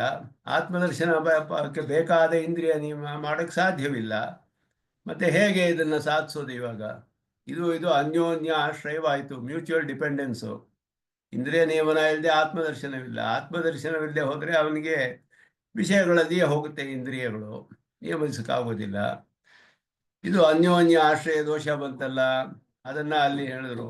ಅದಕ್ಕೆ ಹೇಳುವಾಗ ಅಲ್ಲಿಯೇ ಧ್ಯಾಯತೋ ವಿಷಯಾನ್ ಪುಂಸಃ ಸಂಗಸ್ತೇಷು ಉಪಜಾಯತೆ ಸಂಗಾತ್ ಸಂಜಾಯತೆ ಕಾಮಃ ಕಾಮಾತ್ ಕ್ರೋಧೋ ವಿಜಾಯತೆ ಕ್ರೋಧಾತ್ ಭವತಿ ಸಮೋಹಃ ಸಮೋಹಾತ್ ಸ್ಮೃತಿ ವಿಭ್ರಮಃ ಸ್ಮೃತಿ ಭ್ರಂಶಾತ್ ಬುದ್ಧಿನಾಶಃ ಬುದ್ಧಿನಾಶಾತ್ ಪ್ರಣಶ್ಯತಿ. ಇಷ್ಟುವರೆಗೂ ಹೇಳಿ ಇವನಿಗೆ ಆಗೋದೇ ಇಲ್ಲ ಮಾಡೋದಕ್ಕೆ. ಇಲ್ಲಿ ಅನ್ಯೋನ್ಯಾಶ್ರಯ ಇರೋ ಹಾಗೆ ಇದೆಯಲ್ಲ, ಆತ್ಮದರ್ಶನ ಅಸಿದ್ಧಿ, ಅದರಿಂದ ಆತ್ಮದರ್ಶನ ಸಾಧ್ಯವಾಗುವುದಿಲ್ಲ ಅಂತ ಹೇಳುವಾಗ ಇತ್ಯೇತತ್ ವಿವರಣ ರೂಪೇಣ ಅನೂದ್ಯ ತತಃ ಪರಮ ಪ್ರಯೋಜನಸ್ಯಾಪಿ ಅಲಾಭ ಪ್ರಕಾರ ಉಚ್ಯತೆ ನಾಸ್ತಿ. ಆದ್ದರಿಂದ ಆ ಪ್ರಯೋಜನವು ಕೂಡ ಸಿಗೋದಿಲ್ಲ, ಇವನಿಗೆ ಸಾಧ್ಯವಾಗೋದಿಲ್ಲ ಅಂತ ಹೇಳ್ತಾ ಇದ್ದಾನೆ. ಇಲ್ಲಿ ನಾಸ್ತಿ ಬುದ್ಧಿ ಅಯುಕ್ತಸ್ಯ ಅಂತ ಹೇಳ್ಬಿಟ್ಟು ಪರಮಾತ್ಮನ ಧ್ಯಾನ ಮಾಡಿದ್ರೆ ವರ್ನಿಂಗ್ ಸಿಗೋದಿಲ್ಲ ಇದು ಅಂತ. ಅದರಿಂದ ಅದಕ್ಕೆ ಉಪಾಯವೇನು ಅಂದರೆ ಯುಕ್ತ ಆಸೀತ ಮತ್ಪರಃ ತಾನಿ ಸರ್ವಾಣಿ ಸಂಯಮ್ಯ ಯುಕ್ತ ಆಸೀತ ಮತ್ಪರಃ ಇತಿ ಪೂರ್ವೋಕ್ತಸ್ಯ ನಿವೃತ್ತಿ ಅಯುಕ್ತ ಶಬ್ದೇನ ಉಚ್ಯತೆ ಇತಿ ತಾತ್ಪರ್ಯೇಣ ಮಯಿ. ಇದರಿಂದ ಇಲ್ಲಿ ಹೇಳ್ತಿರುವಾಗ ಮೈ ಸನ್ಯಸ್ತ ಮನೋರಹಿತಸ್ಯ, ಇಲ್ಲಿ ಎಲ್ಲೋ ಹೋದ್ರೆ ಅದಾಗೋದಿಲ್ಲ. ಆದ್ದರಿಂದ ಅಲ್ಲಿ ಅನ್ಯೋನ್ಯಾಶ್ರಯ ಇದೆ. ಅನ್ಯೋನ್ಯಾಶ್ರಯವನ್ನ ಹೋಗಿಸಬೇಕಾದ್ರೆ ಏನು ಮಾಡಬೇಕು ಅಂದರೆ ಇಂದ್ರಿಯ ನಿಯಮಗಳು ಮಾಡೋದಕ್ಕೆ ಪರಮಾತ್ಮನ ಧ್ಯಾನ ಮಾಡಿದ್ರೆ ಇಂದ್ರಿಯ ನಿಯಮನ ಮಾಡೋದು. ಮನಸ್ಸು ಶುದ್ಧವಾದರೆ ಆತ್ಮಾವಲೋಕನ. ಆದ್ದರಿಂದ ಕೇವಲ ಇಂದ್ರಿಯ ನಿಯಮನ ಆತ್ಮದರ್ಶನ ಇಟ್ಕೊಂಡು ನಾನೇ ಇಂದ್ರಿಯ ನಿಯಮನ ಮಾಡ್ತೇನೆ ಆತ್ಮದರ್ಶನ ಮಾಡ್ತೇನೆ ಅಂದರೆ ಇಂದ್ರಿಯ ನಿಯಮಗಳು ಮಾಡೋದು ಅಸಾಧ್ಯ. ಇದುವರೆಗೂ ಅದಾಗೋದಿಲ್ಲ, ಅದಾಗೋವರೆಗೂ ಇದಾಗೋದಿಲ್ಲ. ಇದಕ್ಕೆ ಮಧ್ಯದಲ್ಲಿ ಪರಮಾತ್ಮನ ಶುಭಾಶ್ರಯವನ್ನು ಧ್ಯಾನ ಮಾಡಿ ಅದು ಮಾಡಿ ಇಂದ್ರಿಯ ನಿಯಮನವನ್ನು ಸಾಧಿಸ್ಕೊಂಡ್ರೆ ಆಮೇಲೆ ಆತ್ಮಾವಲೋಕನ ತಾನೇ ಆಗುತ್ತೆ ಅನ್ನುವಂತಹ ಇಲ್ಲಿ ಅನ್ಯೋನ್ಯಾಶ್ರಯ ಪರಿಹಾರ. ಅದಕ್ಕೆ ಅದನ್ನೇ ಇಲ್ಲಿ ಮತ್ತೆ ಅನುವಾದ ಮಾಡಿ ಅನುವಾದ್ಯ ಬುದ್ಧಿಮಾಶಾತ್ ಪ್ರಣಶ್ಯತಿ. ಆದ್ದರಿಂದ ನೀನು ನನ್ನನ್ನು ಮುಷಿಯನ್ನು ಧ್ಯಾನ ಮಾಡೋವರೆಗೂ ನಿನಗೆ ಅದು ಸಾಧ್ಯವೇ ಆಗುವುದಿಲ್ಲ ಅನ್ನೋದು ನಾಸ್ತಿ ಬುದ್ಧಿ ಅಯುಕ್ತಸ್ಯ ಅನ್ನೋದು ಆರಂಭಿಸುತ್ತೆ ಇಲ್ಲಿ. ಅದರಿಂದ ಮೈ ಸನ್ಯಸ್ತ ಮನೋರಹಿತಸ್ಯ ಸ್ವಯತ್ನೇನ ಇಂದ್ರಿಯ ನಿಯಮನೇ ಪ್ರವೃತ್ತಸ್ಯ, ನಾನೇ ಇಂದ್ರಿಯಗಳನ್ನು ನಿಯಮನ ಮಾಡ್ತೇನೆ ಅಂತ ಹೊರಟ್ರೆ ಸಾಧ್ಯವಿಲ್ಲ ಅನ್ನೋದನ್ನ ಇಲ್ಲಿ ಯತತೋ ಕ್ಷಿಪಿ ಕೌಂತೆಯ ಪುರುಷಸ್ಯ ವಿಪಸ್ಥಿತ ಅಂತ ಹೇಳಿದಾಗ ಇಂದ್ರಿಯಾಣಿ ಪ್ರಮಾಥೀನಿ ಹರಂತಿ ಪ್ರಸವಂ ಮನಃ, ಅದನ್ನ ಸ್ವಯತ್ನೇನ ಯತತಃ ಅನ್ನೋ ಶಬ್ದ ಇಲ್ಲಿ ಸ್ವಯತ್ನೇನ ಅಂತ ಹೇಳಿದ್ರು. ಮೈ ಸನ್ಯಸ್ತ ಮನೋರಹಿತಸ್ಯ ಇದ್ರೆ ಅಯುಕ್ತಸ್ಯ ಸ್ವಯತ್ನೇನ ಇಂದ್ರಿಯ ನಿಯಮನೇ ಪ್ರವೃತ್ತಸ್ಯ ಯತತೋ ಕಿಪಿ ಕೌಂತೆಯ. ಆ ಶ್ಲೋಕದ ಅರ್ಥ ಇಲ್ಲಿ ಭಾಷಿಕರು ತಿಳಿಸ್ತಾ ಇದ್ದಾರೆ. ನಾಸ್ತಿ ಇತ್ಯನೇನ ಅಭಿಪ್ರೇತಮಃ ಕದಾಚಿದಪಿ ಇತ್ಯಾದಿನ. ನಾಸ್ತಿ ಅಂದರೆ ಎಂದಿಗೂ ಸಾಧ್ಯವಾಗೋದಿಲ್ಲ ಅನ್ನೋದು. ಅತಿ ಚಿರಕಾಲ ಪ್ರಯಾಸೇನ ಅಪಿ ಇತ್ಯರ್ಥ. ಎಷ್ಟು 100 ವರ್ಷಗಳು ಮಾಡ್ತೀನಿ ಅಂದ್ರೂ ಸಾಧ್ಯವಾಗುವುದಿಲ್ಲ. ಬಹಳ ದೀರ್ಘಕಾಲ, ಚಿರಕಾಲ ಅಂದರೆ ದೀರ್ಘಕಾಲ ಅಂತ ಅರ್ಥ. ಅತಿ ಚಿರಕಾಲ ಅಂದರೆ ಇನ್ನೂ ಅತ್ಯಂತ ದೀರ್ಘಕಾಲದಿಂದ ಪ್ರಯತ್ನ ಮಾಡಿದ್ರೂ ಕೂಡ ಪ್ರಯಾಸದಿಂದಲೂ ಸಾಧ್ಯವಾಗುವುದಿಲ್ಲ. ದ್ವಿತೀಯ ಪಾದಸ್ಥಂ ಅಯುಕ್ತಸ್ಯ ಇತಿ ಪದಂ ಶೃಂಖಲೌಚಿತ್ಯಾಯ ಅಯುಕ್ತತ್ವ ಫಲಭೂತ ಬುದ್ಧ್ಯಭಾವ ಲಕ್ಷ್ಯಕಂ ಇತಿ ತಾತ್ಪರ್ಯೇಣ ಅತಯೇವ ಅಂತ ಹೇಳ್ಬೋದು. ಶೃಂಖಲ ಅಂದರೆ ಒಂದು ಚೈನ್ ಥರ, ಒಂದು ಸರಪಳಿಯಂತೆ ಅದು. ನಾಸ್ತಿ ಬುದ್ಧಿ ಅಯುಕ್ತಸ್ಯ ನಚ ಅಯುಕ್ತಸ್ಯ ಭಾವನಾ. ಆ ಅಯುಕ್ತನಾಗಿದ್ದಾನೆ ಅಂದರೆ ವಿಷಯಗಳನ್ನು ಹಿಡ್ಕೊಂಡು ಬರುತ್ತೆ, ಕಟ್ಟ ಹಾಕಿಬಿಟ್ಟಿರುತ್ತೆ. ಅದುವರೆಗೂ ಇವನು ಆತ್ಮನನ್ನು ಭಾವಿಸೋದಕ್ಕೆ ಸಾಧ್ಯವಿಲ್ಲ, ಆತ್ಮಭಾವನೆ ಬರೋದಿಲ್ಲ. ಎಲ್ಲ ಶೃಂಖಲ ಔಚಿತ್ಯಾಯ ಅಯುಕ್ತತ್ವ ಫಲಭೂತ ಬುದ್ಧ್ಯಭಾವ ಲಕ್ಷ್ಯಕಂ. ಬುದ್ಧಿ ಅಭಾವವಾದರೆ ಅಯುಕ್ತದ ಫಲ ಏನು ಅಂದರೆ ಬುದ್ಧಿಯ ಅಭಾವ. ಅಯುಕ್ತದ ಫಲ ಅಂತ ಹೇಳಿದ್ರೆ, ಅಯುಕ್ತ ಅಂದರೆ ಪರಮಾತ್ಮನ ಧ್ಯಾನ ಮಾಡ್ತೇ ಇರೋದು, ಪರಮಾತ್ಮನಲ್ಲಿ ಯೋಗವನ್ನು ಹೊಂದಿಲ್ಲದೆ ಇರೋದು. ಅದನ್ನು ಯುಕ್ತ ಆಸೀತ ಮತ್ಪರಃ ಅಂತ ಹೇಳಿದ್ದನ್ನು ಮಾಡದೇ ಇರೋದು ಅಯುಕ್ತ. ಅದರ ಫಲ ಏನು ಅಂದರೆ ಬುದ್ಧಿಯ ಅಭಾವ. ಅವನಿಗೆ ವಿಷಯಗಳಲ್ಲಿ ಹೋಗೋದ್ರಿಂದ ಆತ್ಮನಲ್ಲಿ ನಿಲ್ಲಿಸೋದಕ್ಕೆ ಸಾಧ್ಯವಿಲ್ಲ. ಆದ್ದರಿಂದ ಇದು ಒಂದು ರೀತಿಯ ಸರಪಳಿಯಂತೆ ಕಟ್ಟ ಹಾಕಿಬಿಡುತ್ತೆ ಅದು ಅಂತ ಹೇಳಲ್ಪಟ್ಟಿದೆ. ಆದ್ದರಿಂದ ಅತಯೇವ ತಸ್ಯ ತದ್ಭಾವನಾ ಸಂಭವತಿ. ಅದರಿಂದಲೇ ಇವನಿಗೆ ಸಾಧ್ಯವಾಗುವುದಿಲ್ಲ. ಯದ್ವಾ ತಸ್ಯ ಇತಿ ಅಯುಕ್ತ ಪರಾಮರ್ಶ ಅತಯೇವೇತಿ ಸ ಬುದ್ಧ್ಯಭಾವಾದೇವ ಇತ್ಯರ್ಥ. ಹಂಗೂ ಅರ್ಥ ಮಾಡ್ಬೋದು. ಅನ್ವಯಗಳನ್ನು 2-3 ವಿಧವಾಗಿ ಹೇಳ್ತಾರೆ. ಇಲ್ಲಿ 3 ವಿಧವಾಗಿ ಅನ್ವಯಗಳನ್ನು ಹೇಳ್ತಾರೆ ಇಲ್ಲಿ ಸ್ವಾಮಿ ದೇಶಿಕನ್ ವಿವರಿಸುವಾಗ. ಅತಯೇವ ತಸ್ಯ ಇತಿ ಅಯುಕ್ತ ಪರಮಾತ್ಮ ನಾತಿ ಬುದ್ಧಿ ಅಯುಕ್ತಸ್ಯ ನ ಚ ಅಯುಕ್ತಸ್ಯ ನಚ ಅಯುಕ್ತಸ್ಯ ಭಾವನಾ ಅಂತ ಹೇಳಿದ್ರು. ಆದ್ದರಿಂದ ನಚ ಅಭಾವಯತಃ ಶಾಂತಿ. ಅದರಿಂದ ತಸ್ಯ ನಾಸ್ತಿ ಬುದ್ಧಿ ಅಯುಕ್ತಸ್ಯ ಹೇಳಿದಾಗ ಶ್ರುತಂ ತಸ್ಯ ಇತಿ ಅಯುಕ್ತ ಪರಾಮರ್ಶಃ ಅಂತ ಹೇಳಿದ್ರು. ಇಲ್ಲಿ ತಸ್ಯ ಪ್ರವೃತ್ತಸ್ಯ ಕದಾಚಿದಪಿ ನ ಸೇಚ್ಛತಿ ಅತೇವ ತಸ್ಯ ತದ್ಭಾವನಾ ನ ಸಂಭವತಿ. ತಸ್ಯ ಅಂತ ಹೇಳಿದ್ರೆ ಅಯುಕ್ತಸ್ಯ ಅಂತ ಅರ್ಥ. ಅತಏವೇತಿ ತು ಬುದ್ಧ್ಯಭಾವಾತ್. ಅತಏವ ಬುದ್ಧ್ಯಭಾವಾದೇವ ಅಯುಕ್ತಸ್ಯ ತದ್ಭಾವನಾ ನ ಸಂಭವತಿ ಅಂತ ಇಲ್ಲಿ ಅನ್ವಯ ಹೇಳ್ತಾ ಇದ್ದಾರೆ. ಯದ್ವಾ ತಸ್ಯ ಇತಿ ಅಯುಕ್ತ ಪರಾಮರ್ಶ, ಇದು ಭಾಷ್ಯದಲ್ಲಿ ಹೇಳಿರುವ ಶಬ್ದಗಳು. ತಸ್ಯ ಅನ್ನೋದು ಅಯುಕ್ತಸ್ಯ ಅನ್ನೋ ಅರ್ಥವನ್ನು ತಿಳಿಸುತ್ತೆ. ಅತಏವ ಅನ್ನೋದು ಬುದ್ಧಿ ಅಭಾವಾದೇವ. ಅತಏವ ಕಾರಣದಿಂದಲೇ, ಅಂದರೆ ಆ ರೀತಿ ಬುದ್ಧಿ ಇಲ್ಲದೆ ಇರೋದ್ರಿಂದ ಪರಿಶುದ್ಧವಾದದ್ದು. ತಸ್ಯ ಅಂದರೆ ಅಯುಕ್ತನಾದವನಿಗೆ ತದ್ಭಾವನಾಚನ ಸಂಭವತಿ. ಅಥವಾ ಇನ್ನೊಂದು ರೀತಿಯಲ್ಲೂ ಅರ್ಥ ಮಾಡ್ಬೋದು ಅಂದರು. ಪರಂಪರೆಯ ಹೇತುತ್ವ ಅಭಿಪ್ರೇತ್ಯ ಅಯುಕ್ತತ್ವಾದೇವ ಇತಿ ವಿವಕ್ಷ. ಪರಂಪರೆಯ ಹೇತು, ಒಂದಕ್ಕೊಂದು ಕಾರಣ, ಒಂದಕ್ಕಿನ್ನೊಂದು ಕಾರಣ, ಆ ರೀತಿ. ಭಿನ್ನ ವಿಷಯ ಭಾವನಾಂತರ ನಿಷೇಧ ಅಯೋಗಾತ್ ತದ್ಭಾವನಾ ಇತ್ಯುಕ್ತಂ. ಅದರಿಂದ ಬೇರೆ ಭಾವನೆಗಳನ್ನು ಬಿಡು. ತದ್ಭಾವನಾ ಅಂತ ಹೇಳಿದಾಗ ಆತ್ಮ ವಿಷಯವಾದ ಭಾವನೆ ಅನ್ನೋದು ಇಲ್ಲಿ ತಿಳಿಸ್ತಾರೆ. ಆತ್ಮ ವಿವಿಕ್ತ ಆತ್ಮಾನಂ ಅಭಾವಯತಃ ಅಂತ ಹೇಳ್ತಾರೆ. ಇದು ಬೇರೆ ವಿಧವಾದ ಭಾವನೆಯನ್ನು ತಿಳಿಸ್ತಿಲ್ಲ, ಆತ್ಮ ವಿಷಯಕವಾದ ಭಾವನೆ ಅದು ತಿಳಿಸ್ತಾ ಇದೆ. ರಸೋಪ್ಯಸ್ಯ ಪರಂ ದೃಷ್ಟ ನಿವರ್ತತೆ, ಅದನ್ನು ಹೇಳಿದ್ರು. ರಸೋಪ್ಯಸ್ಯ ಪರಂ ದೃಷ್ಟ ನಿವರ್ತತೆ ಅಂತ ಹೇಳಿದ್ರು. ಇಂದ್ರಿಯಗಳನ್ನು ವಿಷಯ ನಿರಾಹಾರಸ್ಯ ದೇಹಿನಃ ವಿಷಯ ವಿನಿವರ್ತಂತೆ ನಿರಾಹಾರಸ್ಯ ದೇಹಿನಃ. ರಸವರ್ಜ್ಯಂ ರಸೋಪ್ಯಸ್ಯ ಪರಂ ದೃಷ್ಟ ವಿನಿವರ್ತತೆ ಅಂತ ಹಿಂದೆ ಶ್ಲೋಕ ಬಂತು. ಅದರಲ್ಲಿ ವಿಷಯ ವಿನಿವರ್ತಂತೆ ನಿರಾಹಾರಸ್ಯ ದೇಹಿನ. ಆಹಾರ ಅಂದರೆ ಆಹ್ರಿಯತೆ ಇತಿ ಆಹಾರ. ಅದೇನಂದ್ರೆ ಯಾವ್ಯಾವ ಇಂದ್ರಿಯಗಳಿಂದ ಏನೇನು ನಾವು ಒಳಗಡೆ ತಗೊಳ್ತೀವೋ ಎಲ್ಲಕ್ಕೂ ಆಹಾರ ಅಂತ ಹೆಸರು. ಕಣ್ಣಿನಿಂದ ನೋಡುವುದೆಲ್ಲ, ನಾವು ಏನೇನು ನೋಡ್ತೀವೋ ಅದೆಲ್ಲ ಕಣ್ಣಿಗೆ ಆಹಾರ. ಇದೆಲ್ಲ ಇವನಿಗೆ ಆಹಾರವಾಗುತ್ತೆ ಎಲ್ಲವೂ ಕೂಡ. ಆ ಕಣ್ಣು ಮುಚ್ಕೊಂಡ್ಬಿಟ್ರೆ ಆಹಾರ ಇರೋದಿಲ್ಲ ಅದಕ್ಕೆ. ಆಗ ಆ ವಿಷಯವು ಅದು ನಮಗೆ ಬಾಧಿಸೋದಿಲ್ಲ. ಚಕ್ಷುರಿಂದ್ರಿಯ ವಿಷಯ ವಿನಿವರ್ತಂತೆ ನಿರಾಹಾರಸ್ಯ ದೇಹಿನ. ಆಹಾರ ಆಗದೆ ಹೋದರೆ ಅದು ವಿಷಯಗಳು ಹೋಗುತ್ತೆ, ತಿರುಗಿ ಹೋಗ್ಬಿಡುತ್ತೆ. ಆದರೆ ರಸವರ್ಜಂ ಅಂತ ಹೇಳಿದ್ರು. ರಸ ಅನ್ನೋದು ವಾಸನ ಅಂತ ಅರ್ಥ ಮಾಡಿದ್ರು. ಮನಸ್ಸಿನಲ್ಲಿ ಆ ವಾಸನೆ ಅನ್ನೋದು ಇದೆಯಲ್ಲ, ಪೂರ್ವಜನ್ಮದ ಅನುಭವಗಳ ವಾಸನೆ ಅನ್ನೋದು, ಅದನ್ನು ಬಿಟ್ಟು ಇದು ಮಾತ್ರ ಹೋಗುತ್ತೆ. ಬಾಹ್ಯ ವಿಷಯಗಳಲ್ಲಿ ತೆಗೆದುಕೊಳ್ಳಬಹುದು ಸ್ವಲ್ಪ ಮಟ್ಟಿಗೆ. ಆದರೆ ಆ ಹಿಂದಿನ ವಾಸನೆ ಅನ್ನೋದು ರಸವರ್ಜಂ, ಅದನ್ನು ಬಿಟ್ಟು ಬಿಟ್ಟಿದೆಲ್ಲ ಹೋಗುತ್ತೆ. ಆ ರಸ ಅನ್ನೋದು ಯಾವಾಗ ಹೋಗುತ್ತೆ? ರಸೋಪಿಯಸ್ಯ ಪರಂ ದೃಷ್ಟ ನಿವರ್ತತೆ. ಆತ್ಮಾವಲೋಕನವರೆಗೂ ಹೋಗೋದಿಲ್ಲ.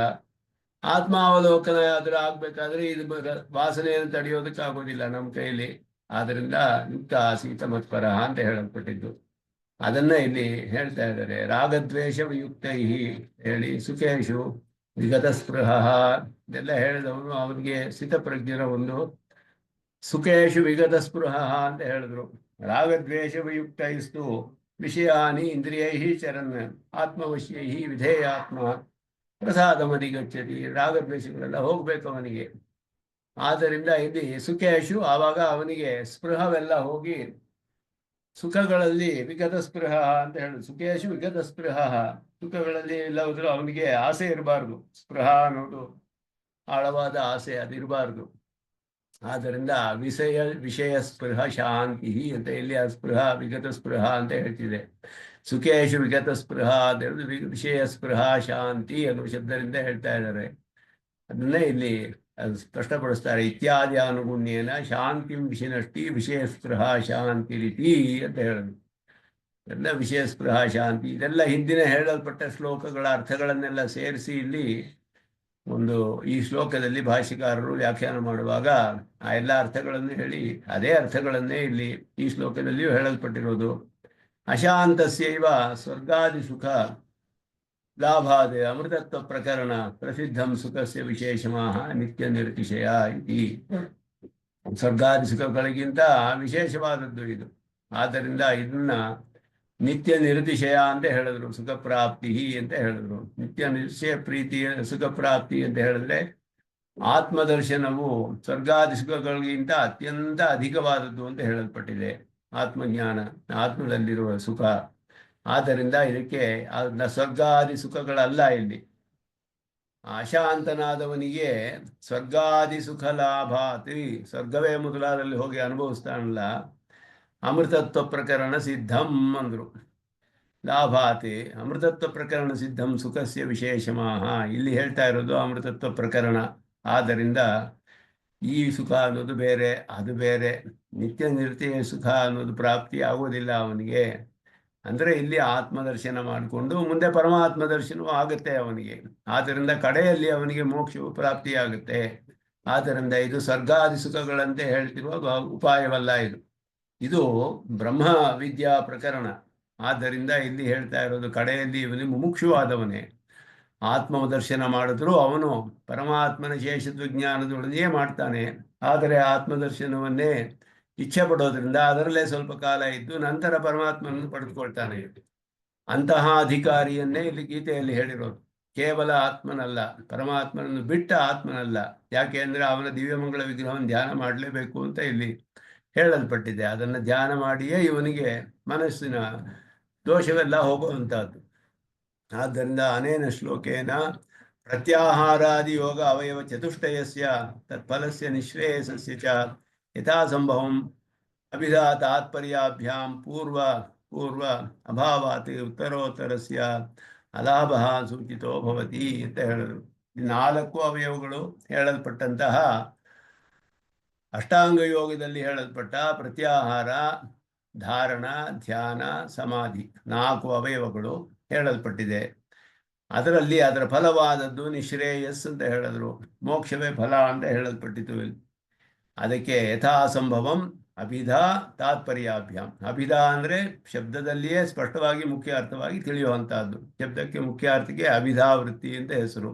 ಅಭಿಧಾವೃತ್ತಿ, ಲಕ್ಷಣಾವೃತ್ತಿ ಅಂತ 2 ಅರ್ಥಗಳಿದೆ ಶಬ್ದಗಳಿಗೆ. ಲಕ್ಷಣ ಅನ್ನೋದು ಇಂಡಿಕೇಟಿವ್, ಅದು ಸೂಚಿಸುತ್ತೆ ಅಥವಾ ಒಂದು ಗುಣವನ್ನು ಅದ್ರ ಮೂಲಕ ಹೇಳುವಂತಹದ್ದು ಸೆಕೆಂಡ್ರಿ ಮೀನಿಂಗ್. ಅಭಿಧಾ ಅನ್ನೋದು ಪ್ರೈಮರಿ ಮೀನಿಂಗ್, ಪ್ರೈಮರಿ ಸೆನ್ಸ್ ಅಂತ ಹೇಳೋದು, ಮುಖ್ಯ ಅರ್ಥ. ಕೆಲವು ಶಬ್ದಗಳಲ್ಲಿ ಮುಖ್ಯ ಅರ್ಥದಲ್ಲಿಯೇ ತಿಳಿಯುತ್ತೆ, ಕೆಲವು ಶಬ್ದಗಳಲ್ಲಿ ತಾತ್ಪರ್ಯದಿಂದ ತಿಳಿಯುತ್ತೆ. ಹೀಗೆ 4 ಅವಯವಗಳು ಇಲ್ಲಿ. ಮತ್ತೆ ಅದರ ಫಲವು ಕೂಡ ಉತ್ತರ ಅಂದ್ರೆ ಪೂರ್ವದ ಇಲ್ಲದೆ ಹೋದರೆ ಉತ್ತರೋತ್ತರ ಸಿಗುತ್ತೆ. ಆದ್ದರಿಂದ ಇಲ್ಲಿ ಹೇಳಿರೋದು ನಾಸಿ ಬುದ್ಧಿ ಅಯುಕ್ತಸ್ಯ. ಅವನಿಗೆ ಪ್ರತ್ಯಾಹಾರ ಮಾಡಿಕೊಳ್ಳದೆ ಹೋದರೆ ಅವನಿಗೆ ಅದಕ್ಕೆ ಮುಂದೆ ಧಾರಣೆ ಸಾಧ್ಯವಾಗುವುದಿಲ್ಲ. ಅದುವೇ ಇಲ್ಲಿ ಅಯುಕ್ತಸ್ಯ ಭಾವನಾ, ಧಾರಣೆ ಅಂತ ಹೇಳಲ್ಪಟ್ಟಿದೆ. ಆದ್ದರಿಂದ ಇಲ್ಲಿ ಮೊದಲು ಹೇಳಿದ್ದು ಪ್ರತ್ಯಾಹಾರ, ಧಾರಣ, ಆಮೇಲೆ ಧ್ಯಾನ. ನಚ ಅಭಾವೇತಃ ಶಾಂತಿ.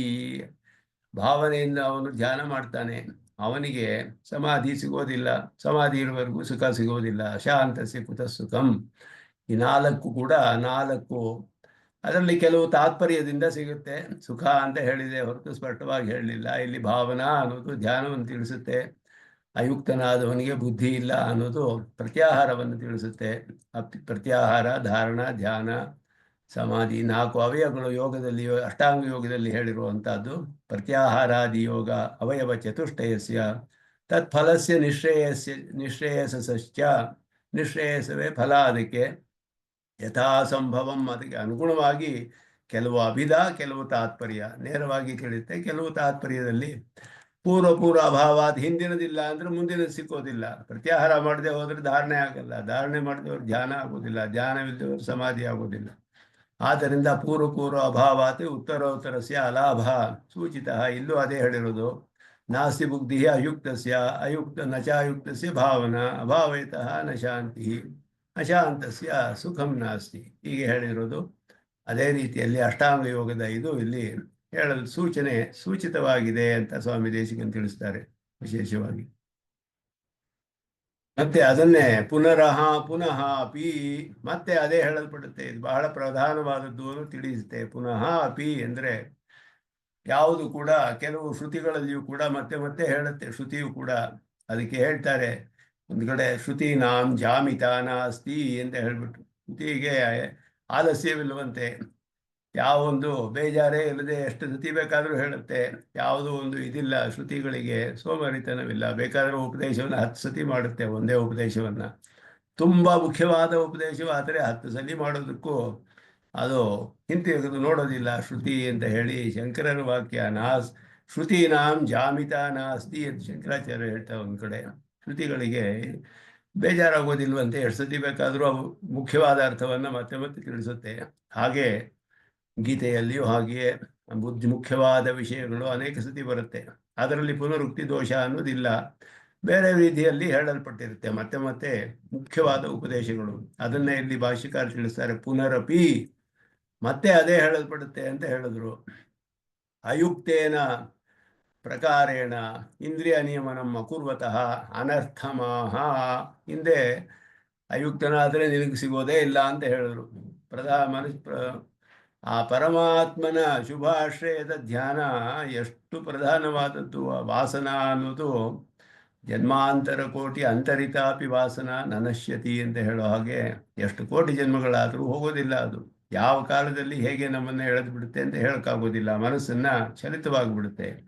ಆ ಹಿಂದಿನ ಮಾಡಿರುವಂತಹ ಅನುಭವಗಳ ಒಂದು ಪ್ರಭಾವ ಅಷ್ಟು ಬಲವಾಗಿರುತ್ತೆ. ಅದು ಹೋಗಬೇಕಾದ್ರೆ ಪರಮಾತ್ಮನ ಶುಭಾಶ್ರಯ ಧ್ಯಾನವೇ ಅದಕ್ಕೆ ಮುಖ್ಯ ಪ್ರಧಾನವಾದದ್ದು ಅನ್ನೋದನ್ನೇ ಇಲ್ಲಿ ಅದನ್ನು ತಿಳಿಸೋದಕ್ಕೆ ಮತ್ತೆ ಅದುವೇ ಹೇಳಲ್ಪಡುತ್ತೆ. ಹಾಗೆ ಮಾಡದೆ ಹೋದರೆ ಏನು ಅನರ್ಥವಾಗುತ್ತೆ ಅವನಿಗೆ ಅಂತ ಹೇಳಿಬಿಟ್ಟು, ಮೊದಲು ಹೇಳಿದ್ದು ಸಾಮಾನ್ಯವಾಗಿ ಅವನಿಗೆ ಸುಖವೇ ಸಿಗೋದಿಲ್ಲ, ಯಾವುದೂ ಸಾಧ್ಯವಾಗೋದಿಲ್ಲ ಅಂತ ಹೇಳಿ, ಅದರ ಮಾಡದೆ ಹೋದರೆ ಅನರ್ಥವು ಹೇಳಲ್ಪಡುತ್ತೆ. ಈಗ ಅದು ಪ್ರಕಾರೇಣ, ಅದು ಪುನರಪಿ ಅಯುಕ್ತೇನ ಪ್ರಕಾರೇಣ, ಅಯುಕ್ತವಾದ ಪ್ರಕಾರದಿಂದ ಅಂದರೆ ಪರಮಾತ್ಮನ ಯುಕ್ತ ಆಸೀತ ಮತ್ಪರಹ ಅಂತ ಹೇಳದೇ ಇರುವ ಪ್ರಕಾರ, ಅದಕ್ಕೆ ವಿರುದ್ಧವಾಗಿ ಇಂದ್ರಿಯ ನಿಯಮನಂ ಅಯುಕ್ತೇನ ಪುನರಪಿ ಉಕ್ತೇನ ಪ್ರಕಾರೇಣ. ನಾನು ಸರಿಯಾಗಿ ಓದಲಿಲ್ಲ, ಕ್ಷಮಿಸಿ. ಪುನರಪಿ ಉಕ್ತೇನ ಪ್ರಕಾರೇಣ, ಹಿಂದೆ ಹೇಳಿದ ಹಾಗೆ ಇಂದ್ರಿಯ ನಿಯಮನಂ ಅಕೂರ್ವತಃ ಅಂದರು. ಇಲ್ಲಿ ಮಾಡದೆ ಹೋದರೆ ಅನರ್ಥವೇ. ಹಿಂದೆ ಹೇಳಿದ ರೀತಿಯಲ್ಲಿ ಅವನು ಇಂದ್ರಿಯ ನಿಯಮನ ಮಾಡಬೇಕು. ಯುಕ್ತ ಆಸೀತ ಮತ್ಪರಹ ಅಂತ ಇಂದ್ರಿಯ ಮಾಡಬೇಕು. ಹಾಗೆ ಮಾಡದೆ ಇರೋನಿಗೆ ಏನು ಅನರ್ಥವಾಗುತ್ತೆ? ಅನರ್ಥಮಾಹ ಇಂದ್ರಿಯಾಣಾಂ ಹಿ ಚರತಾಂ ಯನ್ಮನೋ ಅನುವಿಧೀಯತೆ ತದಸ್ಯ ಹರತಿ ಪ್ರಜ್ಞಾಂ ವಾಯುರ್ನಾಭಮಿವಾಂಭಸಿ. ಒಂದು ಸಮುದ್ರದಲ್ಲಿ ಒಂದು ಹಡಗು ಹೋಗ್ತಾ ಇರುತ್ತೆ. ಅದನ್ನು ಬಲವಾದ ಬಿರುಗಾಳಿ ಬಂದು ಬೇರೆ ಎಲ್ಲೋ ಹೊಡ್ಕೊಂಡು ಹೋಗ್ಬಿಡುತ್ತೆ, ಬೇರೆ ಯಾವುದೋ ಜಾಗಕ್ಕೆ ಹೋಗ್ಬಿಡುತ್ತೆ. ಇವರು ಹೊರಟಿರೋದು ಯಾವುದೋ ಒಂದು ದೇಶ, ಅದು ಹೋಗಿ ಸೇರೋದು ಇನ್ಯಾವುದೋ ಒಂದು ದೇಶಕ್ಕೆ ಹೋಗಿ ಸೇರಿಬಿಡ್ತಾರೆ. ಆ ಗಾಳಿಯಿಂದ, ಬಿರುಗಾಳಿಯಿಂದ ಎಲ್ಲಿ ಹೋಗಬೇಕೋ ಅದನ್ನು ಬಿಟ್ಟು ಬೇರೆ ಯಾವುದೋ ಒಂದು ಜಾಗಕ್ಕೆ ಹೋಗಿ ಸೇರ್ಕೊಂಡ್ಬಿಡುತ್ತೆ ಅದು. ಆ ರೀತಿ ಬಲವಾಗಿ ಇವನ ಪ್ರಜ್ಞೆಯನ್ನು, ಬುದ್ಧಿಯನ್ನು ಎಳ್ಕೊಂಡು ಹೋಗ್ಬಿಡುತ್ತೆ ಬೇರೆ ಕಡೆಗೆ. ಆತ್ಮವಿಷಯಕವಾಗಿ ಮಾಡಬೇಕು ಅಂತ ಹೊರಟವನು ವಿಷಯಗಳಲ್ಲಿಯೇ ಹೊರಟೋಗ್ತಾನೆ ಅಂತ ಅರ್ಥ. ಇಂದ್ರಿಯಾಣಾಂ ವಿಷಯೇಶು ಚರತಾಂ ವರ್ತಮಾನಾನಾಂ, ಇಲ್ಲಿ ಅದಕ್ಕೆ ಚರತಾಮನಕ್ಕೆ ಚರತಿ ಗತ್ಯರ್ಥಕವಾದ ಧಾತು, ಅದನ್ನು ವರ್ತಮಾನಾನಾಂ, ವಿಷಯಗಳಲ್ಲಿಯೇ ಇರುವಂತಹ ಇಂದ್ರಿಯಗಳು. ಇಂದ್ರಿಯಾಣಾಂ ಹಿ ಚರತಾಂ, ವಿಷಯಗಳಲ್ಲಿಯೇ ಇರುವಂತಹದ್ದು. ವರ್ತನಂ ಅನು ಯನ್ಮನಃ ವಿಧೀಯತೆ, ಅದನ್ನು ಅನುಸರಿಸಿ ಮನಸ್ಸು ಕೂಡ ಅದರಲ್ಲಿಯೇ ಹೋಗೋ ಹಾಗೆ ಮಾಡಿದ್ರೆ ಪುರುಷೇಣ ಅನುವರ್ತ್ಯತೆ, ಪುರುಷರಿಂದಲೇ ತನ್ಮನಃ ಅಸ್ಯ ವಿವಿಕ್ತ ಆತ್ಮ ಪ್ರವಣಾಂ ಪ್ರಜ್ಞಾಂ ಹರತಿ. ವಿವಿಕ್ತವಾದ ಆತ್ಮನಲ್ಲಿ ಮನಸ್ಸಿಡಬೇಕು ಅಂತ ಯಾವುದು ಹೊರಟನೋ ಅದನ್ನು ನಾಶ ಮಾಡಿಬಿಡುತ್ತೆ, ಅದನ್ನ ಅಪಹರಿಸ್ಕೊಂಡು ಹೋಗ್ಬಿಡುತ್ತೆ. ವಾಯು ಹೇಗೆ ಒಂದು ಹಡಗನ್ನು ಅಪಹರಿಸ್ಕೊಂಡು ಬೇರೆ ಕಡೆ ಕರೆದುಕೊಂಡು ಹೋಗ್ಬಿಡುತ್ತೋ ಆ ರೀತಿ ವಿಷಯ ಪ್ರವಣಾಂ ಕರೋತಿ, ವಿಷಯದಲ್ಲಿಯೇ ಇರುವ ಹಾಗೆ ಮಾಡಿಬಿಡುತ್ತೆ, ಅದರಲ್ಲಿಯೇ ಪ್ರಾವಣ್ಯ ಉಂಟಾಗುವ ಹಾಗೆ, ಆಳವಾದ ಅದರಲ್ಲಿಯೇ ಮುಳುಗಿ ಹೋಗೋ ಹಾಗೆ ಮಾಡುತ್ತೆ.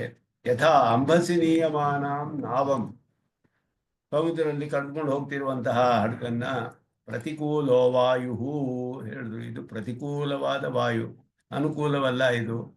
ಪ್ರತಿಕೂಲವಾದ ವಾಯು ಹೇಗೆ ಬಲವಂತವಾಗಿ ಪ್ರಸಹ್ಯ ಹರತಿ, ಬಲವಂತವಾಗಿ ಎಳ್ಕೊಂಡು ಹೋಗ್ಬಿಡುತ್ತಲ್ಲ, ಅಪಹಾರ ಮಾಡ್ಕೊಂಡು ಹೋಗುತ್ತಲ್ಲ, ಆ ರೀತಿ ಮನಸ್ಸನ್ನು ವಿಷಯಗಳು ಅಪಹರಿಸಿಕೊಂಡು ಹೋಗ್ಬಿಡುತ್ತೆ, ಮನಸ್ಸನ್ನು ಅಪಹರಿಸ್ಕೊಂಡು ಹೋಗ್ಬಿಡುತ್ತೆ. ಅಥಾ ಇಂದ್ರಿಯ ನಿಗ್ರಹ ಅಭಾವೇ ಬುದ್ಧಿಯ ಅಭಾವಸ್ಯ ಪೂರ್ವೋಕ್ತಸ್ಯ ಪ್ರಕಾರ. ಇಂದ್ರಿಯ ನಿಯಮಗಳಿಲ್ಲದೆ ಹೋದರೆ ಬುದ್ಧಿ ಇರೋದಿಲ್ಲ. ಇಂದ್ರಿಯಾಣಾಂ ಚರತಾಂ ಇತ್ಯ ಅನಂತರ ಶ್ಲೋಕೇನ ಉಚ್ಯತೆ ಇತಿ ಅಪುನರುಕ್ತಿ. ಪುನರುಕ್ತಿ ಇಲ್ಲ ಇಲ್ಲಿ. ಅದನ್ನೇ ಒಂದು ದೃಷ್ಟಾಂತದ ಮೂಲಕ ಹೇಳ್ತಾ ಇದ್ದಾರೆ ಇಲ್ಲಿ. ಆದರಾರ್ಥಂ ವಾ ಪುನರುಕ್ತಿ, ಆದರಾರ್ಥವಾಗಿ ಇದು ಬಹಳ ಪ್ರಧಾನವಾದದ್ದು, ಮುಖ್ಯವಾದ ವಿಷಯ ಅಂತ ಮತ್ತೆ ಹೇಳಲ್ಪಡುತ್ತೆ. ಕೇವಲ ಸ್ಪಂದಾದಿ ಮಾತ್ರ ವಿದಾಸಾಯ ವಿಷಯೇಶು, ಚರತಿ ಇಂದ್ರಿಯ ಚರಣ ಚರಣ ಅಂತ ಹೇಳಿದ್ರೆ ಒಂದು ಸ್ಪಂದನ ಅಂತ. ಕೆಲವು ವಿಷಯಗಳಲ್ಲಿ ತಕ್ಷಣ ನಮಗೆ ಇಂದ್ರಿಯಗಳು ಸ್ಪಂದವಾಗುತ್ತೆ ಅಂತ ಹೇಳಿದ್ರೆ ಸ್ವಲ್ಪ ಚಲಿತವಾಗುತ್ತೆ. ಆ ರೀತಿಯಲ್ಲ, ಇದು ವಿಷಯಗಳಲ್ಲಿಯೇ ಇರುವಂತಹದ್ದು ಅಂತ ಅರ್ಥ. ವಿಶೇಷ ಚರತಾಂ ವರ್ತಮಾನಾನಾಂ. ಅದೇ ಸ್ಪಂದನ ಅನ್ನೋದು ತಾತ್ಕಾಲಿಕ, ಒಂದು ಕ್ಷಣ ಆಗಬಹುದು, ಆಮೇಲೆ ಹೊರಟೋಗ್ಬಹುದು. ಆದರೆ ಇದು ಇಂದ್ರಿಯಗಳಲ್ಲಿ ವಿಷಯಗಳಲ್ಲಿಯೇ ಇರುವಂತಹದ್ದು. ಇಂದ್ರಿಯಾಣಾಂ ಸರ್ವೇಷಾಂ ನ ವಿಷಯೇಷು ಸಂಚಾರಃ ಅಸ್ತಿ ಅತಃ ತದ್ ಔನ್ಮುಖ್ಯಂ ಅರ್ಥಃ ಇತಿ ವ್ಯಂಜನಾಯ ಇಂದ್ರಿಯಾಣಿ ಇಂದ್ರಿಯಾರ್ಥೇಷು ವರ್ತಂತೆ ಇತಿ ಪ್ರಯೋಗಾಂತರಮನುಸಾರೇಣ ವರ್ತಮಾನಾನಾಂ ಇತ್ಯುಕ್ತಂ. ವರ್ತಮಾನಾನಾಂ ಅಂತ ಹೇಳೋದು ಯಾವ ವಿಷಯಗಳಲ್ಲಿ ಇರುತ್ತಿರುವಂತಹ ಇಂದ್ರಿಯಗಳು ಅಂತ ಅರ್ಥ. ಎಲ್ಲ ಇಂದ್ರಿಯಗಳಿಗೂ ವಿಷಯಗಳಲ್ಲಿ ಸಂಚಾರವಿಲ್ಲ. ಸಂಚಾರ ಅಂತ ಹೇಳಿದ್ರೆ ಅದರಲ್ಲಿಯೇ ಹೋಗ್ತಾ ಇರುವಂತಹದ್ದು. ಈಗ ನಮಗೆ ಸ್ಪರ್ಶೇಂದ್ರಿಯ ಇದೆ, ತ್ವಗಿಂದ್ರಿಯ, ಅದಕ್ಕೆ ಇಂದ್ರಿಯ ವಿಷಯಗಳಲ್ಲಿ ಸಂಚಾರ ಅನ್ನೋದಿಲ್ಲ. ವಿಷಯ ಬಂದು ಅದನ್ನು ಮುಟ್ಟಿದ್ರೆ ಆಗ ನಮಗೆ ಅದರ ಅನುಭವ ಆಗುತ್ತೆ ಹೊರತು ಈ ದೃಷ್ಟಿ, ಚಕ್ಷುರೇಂದ್ರಿಯ, ಶಬ್ದೇಂದ್ರಿಯ ಎಲ್ಲ ವಿಷಯಗಳಲ್ಲಿ ಸಂಚರಿಸುತ್ತೆ ಹಾಗೆಯೇ. ಆದ್ದರಿಂದ ಎಲ್ಲ ಇಂದ್ರಿಯಗಳಿಗೂ ಸಂಚಾರ ಅನ್ನೋದಿಲ್ಲ. ಆದ್ದರಿಂದ ಅದನ್ನ ಉನ್ಮುಖವಾಗಿ ಹೋಗ್ತಾ ಇರೋದು ಅನ್ನೋ ಅರ್ಥವನ್ನ ಹೇಳ್ತಾರೆ ಇಲ್ಲಿ. ವಿಷಯಗಳನ್ನು ಉನ್ಮುಖವಾಗಿ ಅಂದ್ರೆ ಅದನ್ನ ಎದುರು ನೋಡ್ತಾ ಇರುತ್ತೆ ಅಂತ ಅರ್ಥ. ಇಂದ್ರಿಯಾಣಿ ಇಂದ್ರಿಯಾರ್ಥೇಶು ವರ್ತಂತೆ ಅಂತ ಮುಂದೆ ಹೇಳುವಂತಹ ಶ್ಲೋಕಕ್ಕೆ ಅರ್ಥವಾಗಿರು ವರ್ತಮಾನಾನಾಂ ಅಂತ ಹೇಳಿದ್ರು. ಔನ್ಮುಖ್ಯ ಅನ್ನೋದು ಉನ್ಮುಖ ಅಂದ್ರೆ ಅದನ್ನೇ ಎದುರು ನೋಡ್ತಾ ಇರುವಂತಹದ್ದು ಅಂತ. ಯತ್ತತ್ ಶಬ್ದಯೋ ಮನೋವಿಷಯತ್ವಮೇವ ಉಚಿತಂ.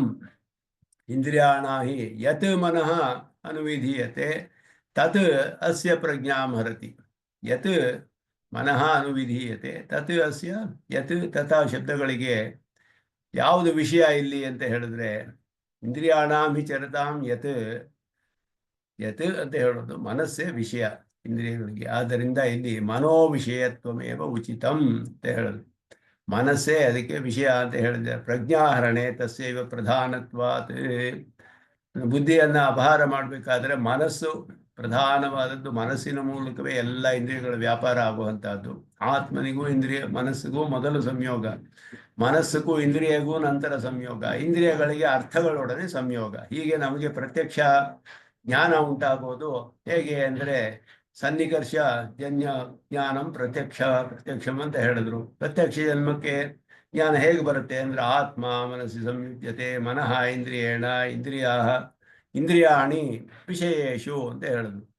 ಆತ್ಮವು ಮನಸ್ಸಿನೊಡನೆ ಸಂಯೋಗ ಹೊಂದುತ್ತೆ, ಮನಸ್ಸು ಇಂದ್ರಿಯಗಳೊಡನೆ, ಇಂದ್ರಿಯಗಳು ವಿಷಯಗಳೊಡನೆ ಸಂಯೋಗ ಹೊಂದಿದಾಗ ಪ್ರತ್ಯಕ್ಷ ಜ್ಞಾನ ಉಂಟಾಗುತ್ತೆ ಇವನಿಗೆ. ಆದ್ದರಿಂದ ಇಲ್ಲಿ ಮನಸ್ಸು ಪ್ರಧಾನವಾದದ್ದು. ಎಲ್ಲಕ್ಕೂ ಮನಸ್ಸು ಮೊದಲು ಆತ್ಮನೊಡನೆ ಸಂಬಂಧಿಸಿರುವುದು ಮನಸ್ಸು, ಅದಾದ್ಮೇಲೆ ಇಂದ್ರಿಯಗಳ ಸಂಬಂಧ ಬರುತ್ತೆ ಅದರ ಮೂಲಕವಾಗಿ. ಆದ್ದರಿಂದ ಅದುವೇ ಪ್ರಧಾನವಾದದ್ದು.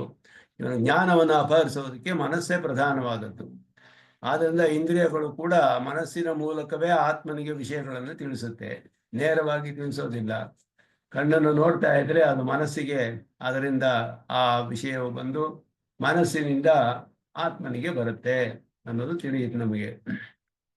ಪ್ರಜ್ಞಾಹರಣೆ ತಸ್ಯೈವ ಪ್ರಧಾನತ್ವಾದ. ನಾವು ಬುದ್ಧಿಯನ್ನ ಅಪಹಾರ ಮಾಡಬೇಕಾದ್ರೆ ಮನಸ್ಸು ಪ್ರಧಾನವಾದದ್ದು. ಮನಸ್ಸೇ ಫಸ್ಟ್, ಮೊದಲ ಚಾನಲ್, ಅದು ಮೊದಲ ದ್ವಾರ ಮನಸ್ಸು ನಮ್ಮ ಜ್ಞಾನಕ್ಕೆ. ಮನಸ್ಸಿನಿಂದಲೇ ನಮ್ಮ ಧರ್ಮ ಜ್ಞಾನ ಹರಿಯುತ್ತೆ, ಇಂದ್ರಿಯಗಳಿಗೆ ಹೋಗಿ ವಿಷಯಗಳನ್ನು ಸಂಬಂಧ ಪಡೆದು ಮತ್ತೆ ಬಂದು ಆತ್ಮನಿಗೆ ಜ್ಞಾನವನ್ನು ಉಂಟು ಮಾಡುತ್ತೆ. ಧರ್ಮಭೂತ ಜ್ಞಾನ ಅನ್ನೋದು ಪ್ರಸಾರವಾಗುತ್ತೆ ಸೂರ್ಯನ ಕಿರಣಗಳಂತೆ. ಆದರೆ ಅದು ಮನಸ್ಸಿನ ಮೂಲಕ ಮೊದಲು ಹೋಗುತ್ತೆ, ಅದಾದ ಮೇಲೆ ಇಂದ್ರಿಯಗಳು, ಆಮೇಲೆ ವಿಷಯಗಳು. ಅದರಿಂದ ಇಂದ್ರಿಯಗಳು ಏನಿದ್ರು, ಇಂದ್ರಿಯಗಳು ಮನಸ್ಸು ಎಲ್ಲ ಅಚೇತನ, ಜ್ಞಾನ ಉಂಟು ಮಾಡೋದಿಲ್ಲ ಅದು. ಆದರೆ ಏನೋ ಒಂದು ಪದಾರ್ಥ ಇದೆ ಅನ್ನೋದನ್ನು ತಿಳಿಸುತ್ತೆ. ಕಣ್ಣು ನೋಡ್ತಾ ಇದ್ರೆ ಇಲ್ಲೊಂದು ಪದಾರ್ಥ ಇದೆ ಅನ್ನೋದನ್ನು ತಿಳಿಸುತ್ತೆ ಕಣ್ಣು, ಚಕ್ಷುರಿಂದ್ರಿಯ ಮನಸ್ಸಿಗೆ ಬಂದು. ಆದರೆ ನಮ್ಮ ಧರ್ಮಭೂತ ಜ್ಞಾನ ಅದರಲ್ಲಿ ಪ್ರವಹಿಸೋದ್ರಿಂದ ಧರ್ಮಭೂತ ಜ್ಞಾನ ತಿಳಿಸುತ್ತೆ, ಇದು ಈ ಪದಾರ್ಥ ಈ ಪದಾರ್ಥಕ್ಕಿಂತ ಬೇರೆ ಆದದ್ದು, ಇದಕ್ಕೆ ರೀತಿ ರೂಪವಿದೆ, ಇದು ಗುಣಗಳಿದೆ. ಇದೆಲ್ಲ ತಿಳಿಬೇಕಾದ್ರೆ ಜ್ಞಾನದಿಂದ ತಿಳಿಯುತ್ತೆ. ಇದಕ್ಕೆಲ್ಲವೂ ಕೂಡ ಪ್ರಧಾನವಾದ ದ್ವಾರ ಯಾವುದು ಅಂದ್ರೆ ಮನಸ್ಸು. ಮನಸ್ಸಿನ ಬುದ್ಧಿಯನ್ನು ಅಪಹಾರ ಮಾಡಕ್ಕೆ ಪ್ರಧಾನವಾದದ್ದು ಮನಸ್ಸು. ಮನಸಃ ಬಾಹ್ಯೇಂದ್ರಿಯ ಅನುವಿಧಾನೆ ಸರ್ವೇಂದ್ರಿಯ ಸಾಧಾರಣ್ಯೇನ ವಕ್ತವ್ಯೇ ಯದಿತಿ ನಿರ್ಧಾರಣಸ್ಯ ಪ್ರಯೋಜನ ಅಭಾವಾತ್ ಬಾಹ್ಯೇಂದ್ರಿಯಸ್ಯ ಮನೋ ಅನುವಿಧಾನೆ ಪ್ರಜ್ಞಾಹರಣ ಅಭಾವಾಚ ಅಂದರು. ಆದ್ದರಿಂದ ಇಲ್ಲಿ ಹೇಳುವಾಗ ಮನಸ್ಸು ಬಾಹ್ಯೇಂದ್ರಿಯಗಳನ್ನು ಅನುಸರಿಸಿ ಹೋದರೆ ಅದು ಎಲ್ಲ ಇಂದ್ರಿಯಗಳಿಗೂ ಸಾಮಾನ್ಯವಾದ ಸರ್ವೇಂದ್ರಿಯ ಸಾಧಾರಣ್ಯೇನ ವಕ್ತವ್ಯೇ ಯದಿತಿ ನಿರ್ಧಾರಣಸ್ಯ ಯತ್ ಮನಃ ಅನುವಿಧೀಯತೆ ಅಂತ ಹೇಳಿದ್ರಲ್ಲ, ಅದಕ್ಕೆ ಪ್ರಯೋಜನ ಇರೋದಿಲ್ಲ. ಯಾವ ಮನಸ್ಸು ಹೋಗುತ್ತೋ ಅಂತ ಹೇಳಿದ್ರೆ ಅಭಾವಾತೆ ಬಾಹ್ಯೇಂದ್ರಿಯಸ್ಯ ಮನಃ ಅನುವಿಧಾನೆ. ಇಂದ್ರಿಯಗಳಿಗೆ ಮನಸ್ಸು ಅಪಹಾರ ಮಾಡಬೇಕಾದ್ರೆ ಇಂದ್ರಿಯಗಳು ಮನಸ್ಸನ್ನು ಅಪಹಾರ ಮಾಡಬೇಕು, ಮನಸ್ಸು ಇಂದ್ರಿಯಗಳನ್ನ ಅಲ್ಲ. ಅದರಿಂದ ಇಲ್ಲಿ ಹೇಳ್ತಾ ಇರೋದು ವರ್ತಮಾನಂ ಅನು ಮನಃ ವಿಧೀಯತೆ. ಇಂದ್ರಿಯಗಳು ವಿಷಯಗಳಲ್ಲಿ ಹೋಗೋದು ಎಲ್ಲ ಬಾಹ್ಯವಾಗಿದೆ. ಇಂದ್ರಿಯಗಳು ಕಣ್ಣು ತೆಗೆದಿದ್ರೆ ಎಲ್ಲ ಪದಾರ್ಥಗಳು ಕಂಡು ಬಂದ್ಬಿಡುತ್ತೆ. ಆದ್ದರಿಂದ ಆ ಇಂದ್ರಿಯಗಳನ್ನು ಅನುಸರಿಸಿ ಮನಸ್ಸು ಹೋಗುತ್ತೆ ಅಂತ ಅರ್ಥ. ಇಲ್ಲಿ ಮನಸ್ಸನ್ನು ಅನುಸರಿಸಿ ಇಂದ್ರಿಯ ಹೋಗ್ತಾ ಇಲ್ಲ, ಇಂದ್ರಿಯಗಳನ್ನು ಅನುಸರಿಸಿ ಮನಸ್ಸು ಹೋಗ್ತಾ ಇದೆ. ಆದ್ದರಿಂದ ಅಲ್ಲಿ ಬಾಹ್ಯೇಂದ್ರಿಯಸ್ಯ ಮನಃ ಅನುವಿಧಾನೆ ಪ್ರಜ್ಞಾಹರಣ ಭಾವಾಚ ಅಂದ್ರು. ಅದರಿಂದ ಇಲ್ಲಿ ಹೇಳಿದ್ರು ಯದ್ಯೇಕಂ ಕ್ಷರತಿ ಇಂದ್ರಿಯಂ ಅಂತ ಹೇಳ್ಬಿಟ್ಟು ಮನಸ್ಸನ್ನ ಇಂದ್ರಿಯ ಅಪಹಾರ ಮಾಡೋಕ್ಕಾಗೋದಿಲ್ಲ. ಬಾಹ್ಯೇಂದ್ರಿಯಗಳಿಗೆ ಅದರ ಹಿಂದೆ ಮನಸ್ಸು ಹೋಗ್ತಿದ್ರೆ ಇಂದ್ರಿಯಗಳು ಮನಸ್ಸನ್ನ ಬೇರೆ ಕಡೆ ಕರೆದುಕೊಂಡು ಹೋಗ್ಬಿಡುತ್ತೆ. ಆದ್ದರಿಂದ ಇಲ್ಲಿ ಪ್ರಧಾನವಾದದ್ದು ಇಂದ್ರಿಯಗಳು ಇಂದ್ರಿಯಾಣಾಂ ಹಿ ಚರತಾಂ ವಿಷಯೇಶು ವರ್ಚರತಾಂ ವರ್ತಮಾನಾನಾಂ ಅಂತ ಹೇಳಿದ್ರು. ಇಂದ್ರಿಯಗಳು ವರ್ಷಗಳಲ್ಲಿ ವ್ಯರ್ಥವಾಗ್ತಿದೆ, ಅದರ ಹಿಂದೆ ಮನಸ್ಸನ್ನ ಇಟ್ಟರೆ ಆ ಮನಸ್ಸನ್ನ ಬೇರೆ ಕಡೆ ಕರೆಸ್ಕೊಂಡು ಹೋಗ್ಬಿಡುತ್ತೆ, ಆತ್ಮನಲ್ಲಿ ಕರ್ಕೊಂಡು ಹೋಗ್ಬಿಡೋದಿಲ್ಲ ಅದು. ಅದರಿಂದ ಹಿಂತೆಗೆದುಕೊಳ್ಳಬೇಕು ಅಂತ ಅರ್ಥ.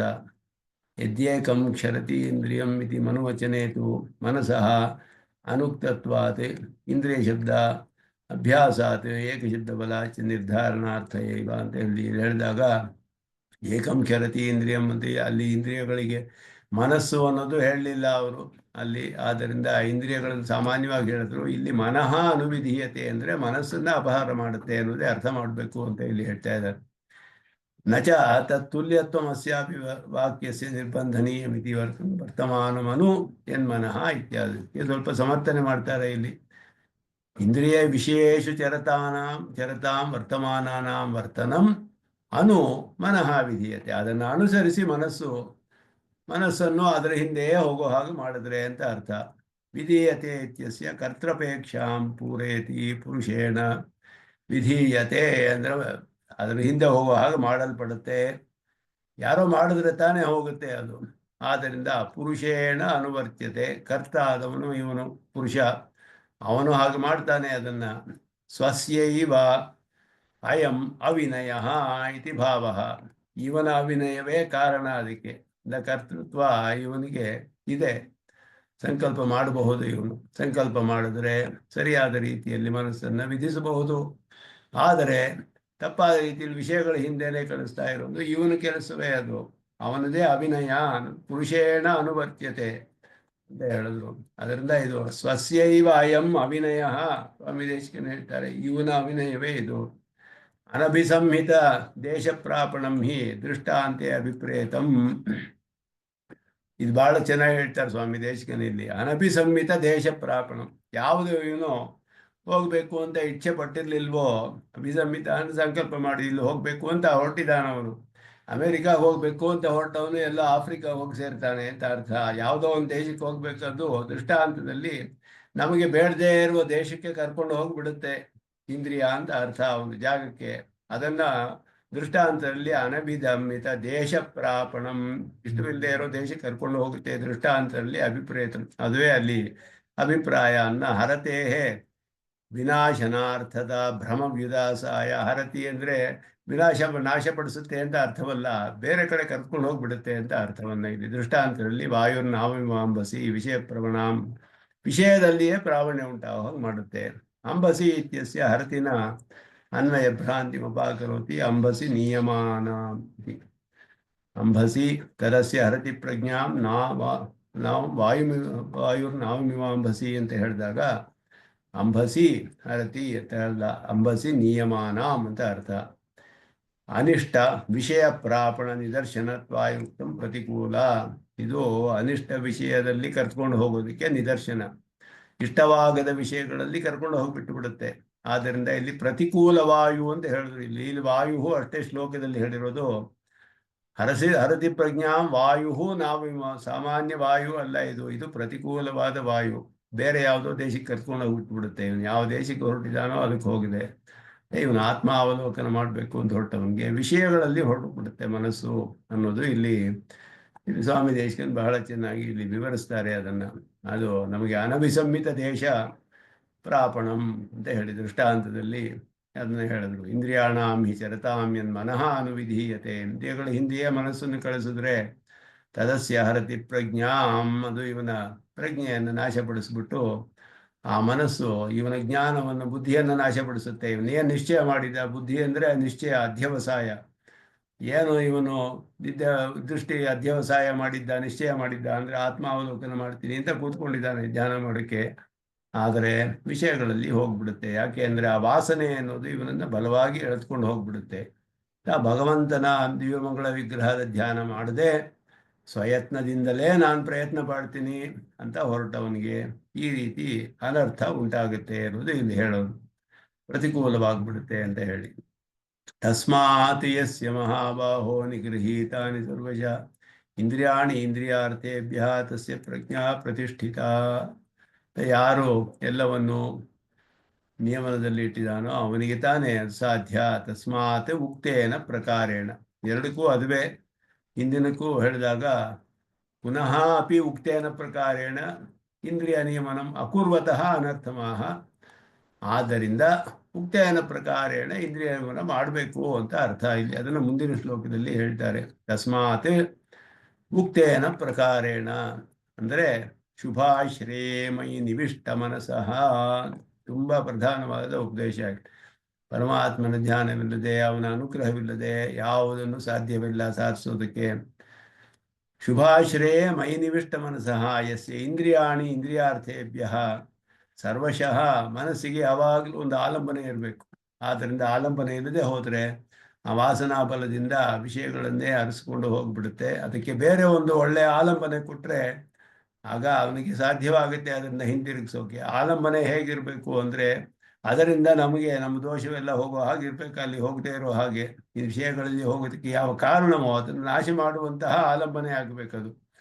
ಅದು ಪರಮಾತ್ಮನ ಶುಭಾಶ್ರಯವೇ ಅಂತ ಇಲ್ಲಿ. ಶುಭಾಶ್ರಯೇ ಮೈ ನಿವಿಷ್ಟ ಮನಸಃ ಯಸ್ಯ ಇಂದ್ರಿಯಾಣಿ ಇಂದ್ರಿಯಾರ್ಥೇಭ್ಯ ಸರ್ವಶಃ ನಿಗೃಹೀತಾನಿ. ಇಂದ್ರಿಯಾರ್ಥ ಅಂದರೆ ಇಂದ್ರಿಯಗಳಿಗೆ ವಿಷಯವಾದದ್ದು. ಇಂದ್ರಿಯಗಳು ಅವುಗಳ ವಿಷಯಗಳಿಂದ ಪೂರ್ಣವಾಗಿ ಹಿಂತೆಗೆದುಕೊಳ್ಳಲ್ಪಟ್ಟಿದೆಯೋ ತಸ್ಯೈವ ಆತ್ಮನಿ ಪ್ರಜ್ಞಾ ಪ್ರತಿಷ್ಠಿತ ಭವತಿ. ಅವನಲ್ಲಿಯೇ ಅವನಿಗೆ ಮಾತ್ರವೇ ಇಂದ್ರಿಯಾಣಿ ಇಂದ್ರಿಯರ್ಥಭ್ಯ ನಿಗೃಹೀತಾನಿ ಸರ್ವಶಃ ನಿಗೃಹೀತಾನಿ ತಸ್ಯ ಪ್ರಜ್ಞಾ ಪ್ರತಿಷ್ಠಿತ. ಯಥಾ ಸಂಹರತೆ ಚಾಯಂ ಅಂತ ಹೇಳಿದಂಗೆ ಕೂರ್ಮೋಂಗಾನೀವ ಸರ್ವಶಃ ಮೊದಲಾದದ್ದು ಯತಮಾನ ಸಂಜ್ಞೆ ಅದನ್ನು ಆರಂಭಿಸಿ ವಶೀಕಾರ ಸಂಜ್ಞೆಯವರೆಗೂ ಹೇಳ ವ್ಯತಿರೇಕ ಮತ್ತು ಏಕೇಂದ್ರಿಯ ಸಂಜ್ಞೆ ವಶೀಕಾರ ಸಂಜ್ಞೆ ಇದೆಲ್ಲ ಹೇಳಿದ್ರಲ್ಲ, ಆ ರೀತಿ ಉಪಕ್ರಾಂತ ಇಂದ್ರಿಯ ನಿಗ್ರಹ ಉಪದೇಶ ಉಪಸಂಹ್ರಿಯತೆ ತಸ್ಮಾದಿತಿ ಶ್ಲೋಕೇನ. ಸ್ಥಿತಪ್ರಜ್ಞತೆಗೆ ಹೇಳಿದ 4 ಹಂತಗಳಲ್ಲಿ ಹೇಗೆ ಸ್ಥಿತಪ್ರಜ್ಞೆಯನ್ನು ಸಾಧಿಸ್ಬೋದು ಅಂತ ಹೇಳಿದ್ದನ್ನು ಇದರ ಉಪಸಂಹಾರವು ಇಲ್ಲಿ ಮಾಡಲ್ಪಡುತ್ತೆ. ಆ ಸ್ಥಿತಪ್ರಜ್ಞತೆಯನ್ನು ಸಾಧಿಸೋಕ್ಕೆ ಪ್ರಧಾನವಾದ ಇವನಿಗೆ ಉಪಾಯ ಏನು ಅಂದರೆ ಮೊದಲು ಮನಸ್ಸನ್ನು ವಿಷಯಗಳಿಂದ ಹಿಂತೆಗೆದುಕೊಳ್ಬೇಕು. ಅದು ಮಾಡಬೇಕಾದ್ರೆ ಪರಮಾತ್ಮನ ಶುಭಾಶ್ರಯದ ಧ್ಯಾನ ಮಾಡಬೇಕು.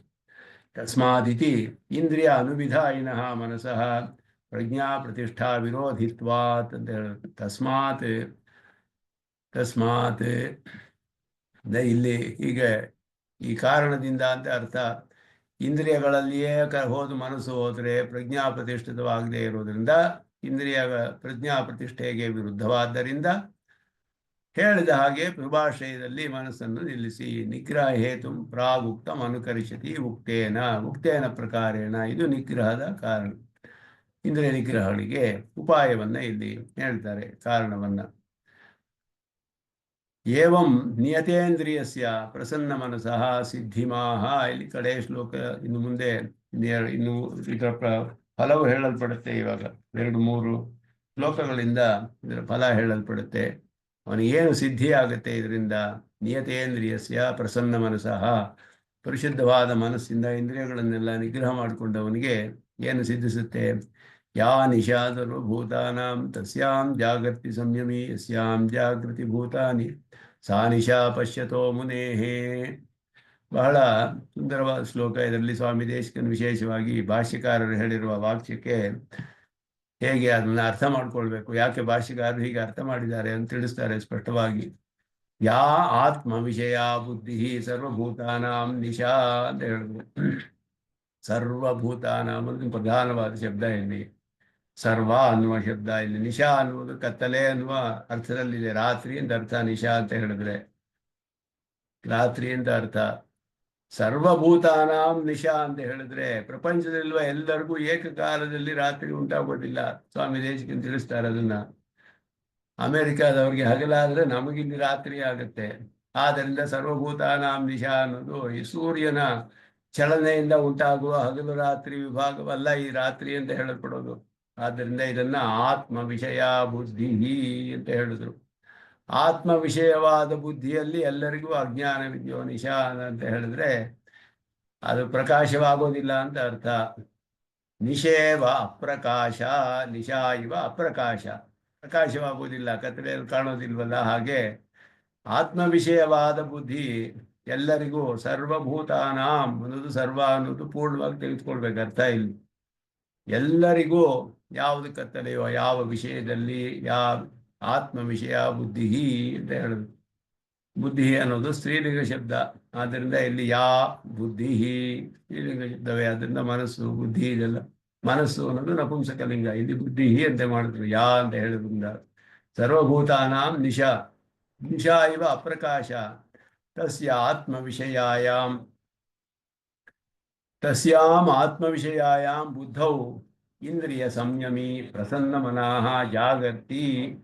ಅಂತಹ ಒಂದು ಬುದ್ಧಿಯಲ್ಲಿ ಇಂದ್ರಿಯಗಳನ್ನು ಸಂಯಮ ಮಾಡಿರುವಂತಹ ಪ್ರಸನ್ನ ಮನಸ್ಸು, ಪರಿಶುದ್ಧ ಅಂತಃಕರಣವುಳ್ಳವನು ಎಚ್ಚೆತ್ತಿದ್ದಾನೆ. ಜಾಗರ್ತಿ ಅಂದರೆ ಆತ್ಮಾವಲೋಕಯನ್ನಾಸ್ತೆ ಇತ್ಯರ್ಥ. ಆತ್ಮಾವಲೋಕನು ಪ್ರಕಾಶವಾಗಿದೆ ಅವನಿಗೆ. ಯಾರಿಗೆ ಅಂದರೆ ಇಂದ್ರಿಯಗಳನ್ನೆಲ್ಲ ನಿಯಮನ ಮಾಡಿರುವವನು. ಅಂತಃಕರಣದ ಶುದ್ಧಿಯನ್ನು ಪಡೆದುಕೊಂಡು ಇಂದ್ರಿಯಗಳನ್ನ ನಿಯಮನ ಮಾಡಿರುವವನಿಗೆ ಅದು ಪ್ರಕಾಶವಾಗುತ್ತೆ. ಆತ್ಮಾವಲೋಕನ ಆತ್ಮ ಸ್ವರೂಪ ಪ್ರಕಾಶವಾಗುತ್ತೆ. ಇದು ಎಲ್ಲರಿಗೂ ಕೂಡ ಕತ್ತಲೆಯಂತೆ ಇದೆ, ಇಂದ್ರಿಯ ನಿಯಮನ ಮಾಡದೇ ಇರೋರಿಗೆ ಅಂತ ಅರ್ಥ. ಯಸ್ಯಾಂ ಶಬ್ದಾದಿ ವಿಷಯಾಣಾಂ ಬುದ್ಧೌ ಸರ್ವಾಣಿ ಭೂತಾನಿ ಜಾಗೃತಿ. ಸಂಯಮಿಗೂ ಮಿಕ್ಕಿದವರೆಗೂ ಇರುವ ವ್ಯತ್ಯಾಸವನ್ನು ತಿಳಿಸುವಂತಹ ಶ್ಲೋಕ ಇದು. ಮನಸ್ಸಿನ ಪರಿಶುದ್ಧ ಮಾಡಿಕೊಂಡು ಭಗವಂತನ ನಿಯಮಗಳ ಧ್ಯಾನದಿಂದ ಅಂತಃಕರಣದ ದೋಷವನ್ನೆಲ್ಲ ನಾಶಪಡಿಸಿಕೊಂಡು ಅವನು ಇಂದ್ರಿಯಗಳನ್ನು ನಿಯಮನ ಮಾಡಿಕೊಂಡವನಿಗೆ ಆತ್ಮ ವಿಷಯ ಬುದ್ಧಿಯು ಪ್ರಕಾಶವಾಗುತ್ತೆ. ಮಿಕ್ಕವರಿಗೆ ಎಲ್ಲ ಕತ್ತಲೆ ಅಂತ ಇರುತ್ತೆ. ಆ ಕತ್ತಲೆ ಇರುವ ವಿಷಯ ಯಾವುದಿದೆಯೋ ಅದರಲ್ಲಿ ಇವಂತಹ ಅವನಿಗೆ ಪ್ರಕಾಶವಿರುತ್ತೆ ಅಂತ ಹೇಳಿ ಅದರಲ್ಲಿ ವ್ಯತ್ಯಾಸವನ್ನು ತಿಳಿಸುವಂತಹದ್ದು. ಶಬ್ದಾದಿ ವಿಷಯಾಯಾಮ್ ಬುದ್ಧೌ ಸರ್ವಾಣಿ ಭೂತಾನಿ ಜಾಗೃತಿ. ಯಾವ ಒಂದು ವಿಷಯದಲ್ಲಿ ಎಲ್ಲರಿಗೂ ಪ್ರಕಾಶವಾಗ್ತಾ ಇದೆಯೋ, ಯಾವಾಗಲೂ ಲೋಕದಲ್ಲಿ ಪ್ರತ್ಯಕ್ಷವಾಗಿ ನೋಡಬಹುದು ಅದನ್ನ. ಪ್ರಬುದ್ಧಾನಿ ಭವಂತಿ ಸಾ ಶಬ್ದಾದೇಶ ವಿಷಯ ಬುದ್ಧಿ ಆತ್ಮಾನಂ ಪಶ್ಯತಃ ಮುನೇಃ ನಿಶಾ ಇವ ಅಪ್ರಕಾಶ ಭವತಿ. ಮಿಕ್ಕ ವಿಷಯಗಳು ಇವನಿಗೆ ಪ್ರಕಾಶವಾಗುವುದಿಲ್ಲ, ಆತ್ಮ ವಿಷಯದಲ್ಲಿಯೇ ಇರ್ತಾನೆ ಇವನು ಅಂತ ಅರ್ಥ. ಎಲ್ಲ ಲೋಕಗಳಲ್ಲಿ ಇರುವಂತಹ ಎಲ್ಲವರು ಕೂಡ ಬೇರೆ ವಿಷಯಗಳಲ್ಲಿಯೇ ಇರ್ತಾರೆ. ಯಾರೋ ಒಬ್ಬ ಅಪರೂಪವಾದವನು, ಬಹಳ ಅಪೂರ್ವವಾದವನು ಇಂದ್ರಿಯ ನಿಯಮಗಳನ್ನು ಮಾಡಿಕೊಂಡು ಆತ್ಮ ವಿಷಯಗಳು ಅವನಿಗೆ ಮನಸ್ಸಿನ ಶುದ್ಧತೆಯಿಂದ ಪ್ರಕಾಶವಾಗಿದೆಯಲ್ಲ, ಅವನಿಗೆ ಎಲ್ಲರಿಗೂ ಯಾವುದು ಕತ್ತಲೆಯಾಗಿದೆಯೋ ಯಾವುದು ಕಾಣುವುದಿಲ್ವೋ ಅದು ಯಾವಾಗಲೂ ಕಾಣ್ತಾ ಇರುತ್ತೆ ಅಂತ ಹೇಳಿದ್ರು. ಇಲ್ಲಿ ಮಿಕ್ಕಿದವರಿಗೆಲ್ಲ ಯಾವ ವಿಷಯದಲ್ಲಿ ಎದ್ದಿದ್ದಾರೋ ಆ ವಿಷಯದಲ್ಲಿ ಅಂತಹ ಮುನಿಯು ಎಚ್ಚರವಾಗಿರೋದಿಲ್ಲ ಅಂದರೆ ಅವನಿಗೆ ಪ್ರಕಾಶವಾಗೋದಿಲ್ಲ. ಆತ್ಮ ವಿಷಯವೇ ಪ್ರಕಾಶವಾಗ್ತಾ ಇರುತ್ತೆ ಯಾವಾಗಲೂ ಅನ್ನುವ ಅರ್ಥಕ್ಕೆ ಸ್ವಾಮಿ ದೇಶಿಕನ್ ವಿವರಿಸ್ತಾರೆ ಸ್ವಲ್ಪ ಸ್ಪಷ್ಟವಾಗಿ. 3 ಶ್ಲೋಕಗಳಲ್ಲಿ ಅವನ ಸಿದ್ಧಿ ಎಲ್ಲ ಹೇಳುತ್ತೆ. ಅದನ್ನ ಮುಂದೆ ಅನುಸಂಧಾನ ಮಾಡೋಣ ಅಂತ ಹೇಳಿದೆ. ನಮಸ್ಕಾರ. ಯೋ ನಿತ್ಯಮಚ್ಯುತ ಪದ ಮರುಭೂಮಿ ಅಮೋಹತಃ ತರಿತರಾಣಿ ಮೇನೆ ಸ್ಮದ್ಗುರೋ ಭಗವತೋ ಸುರೇಕದಿಂಧೋ ರಾಮಾನ್ ಕವಿತಾರ್ಕಿಕ ಸಿಂಹಾಯ ಕಲ್ಯಾಣ ಗುಣಶಾಲೆ ಶ್ರೀಮತೆ ವೆಂಕಟೇಶ ವೇದಾಂತ ಗುರುವೇ ನಮಃ. ಚಿಂತೆ ನಿಗಮಾಂತ ಮಹಾದೇಶಿಕಾಯ ನಮಃ.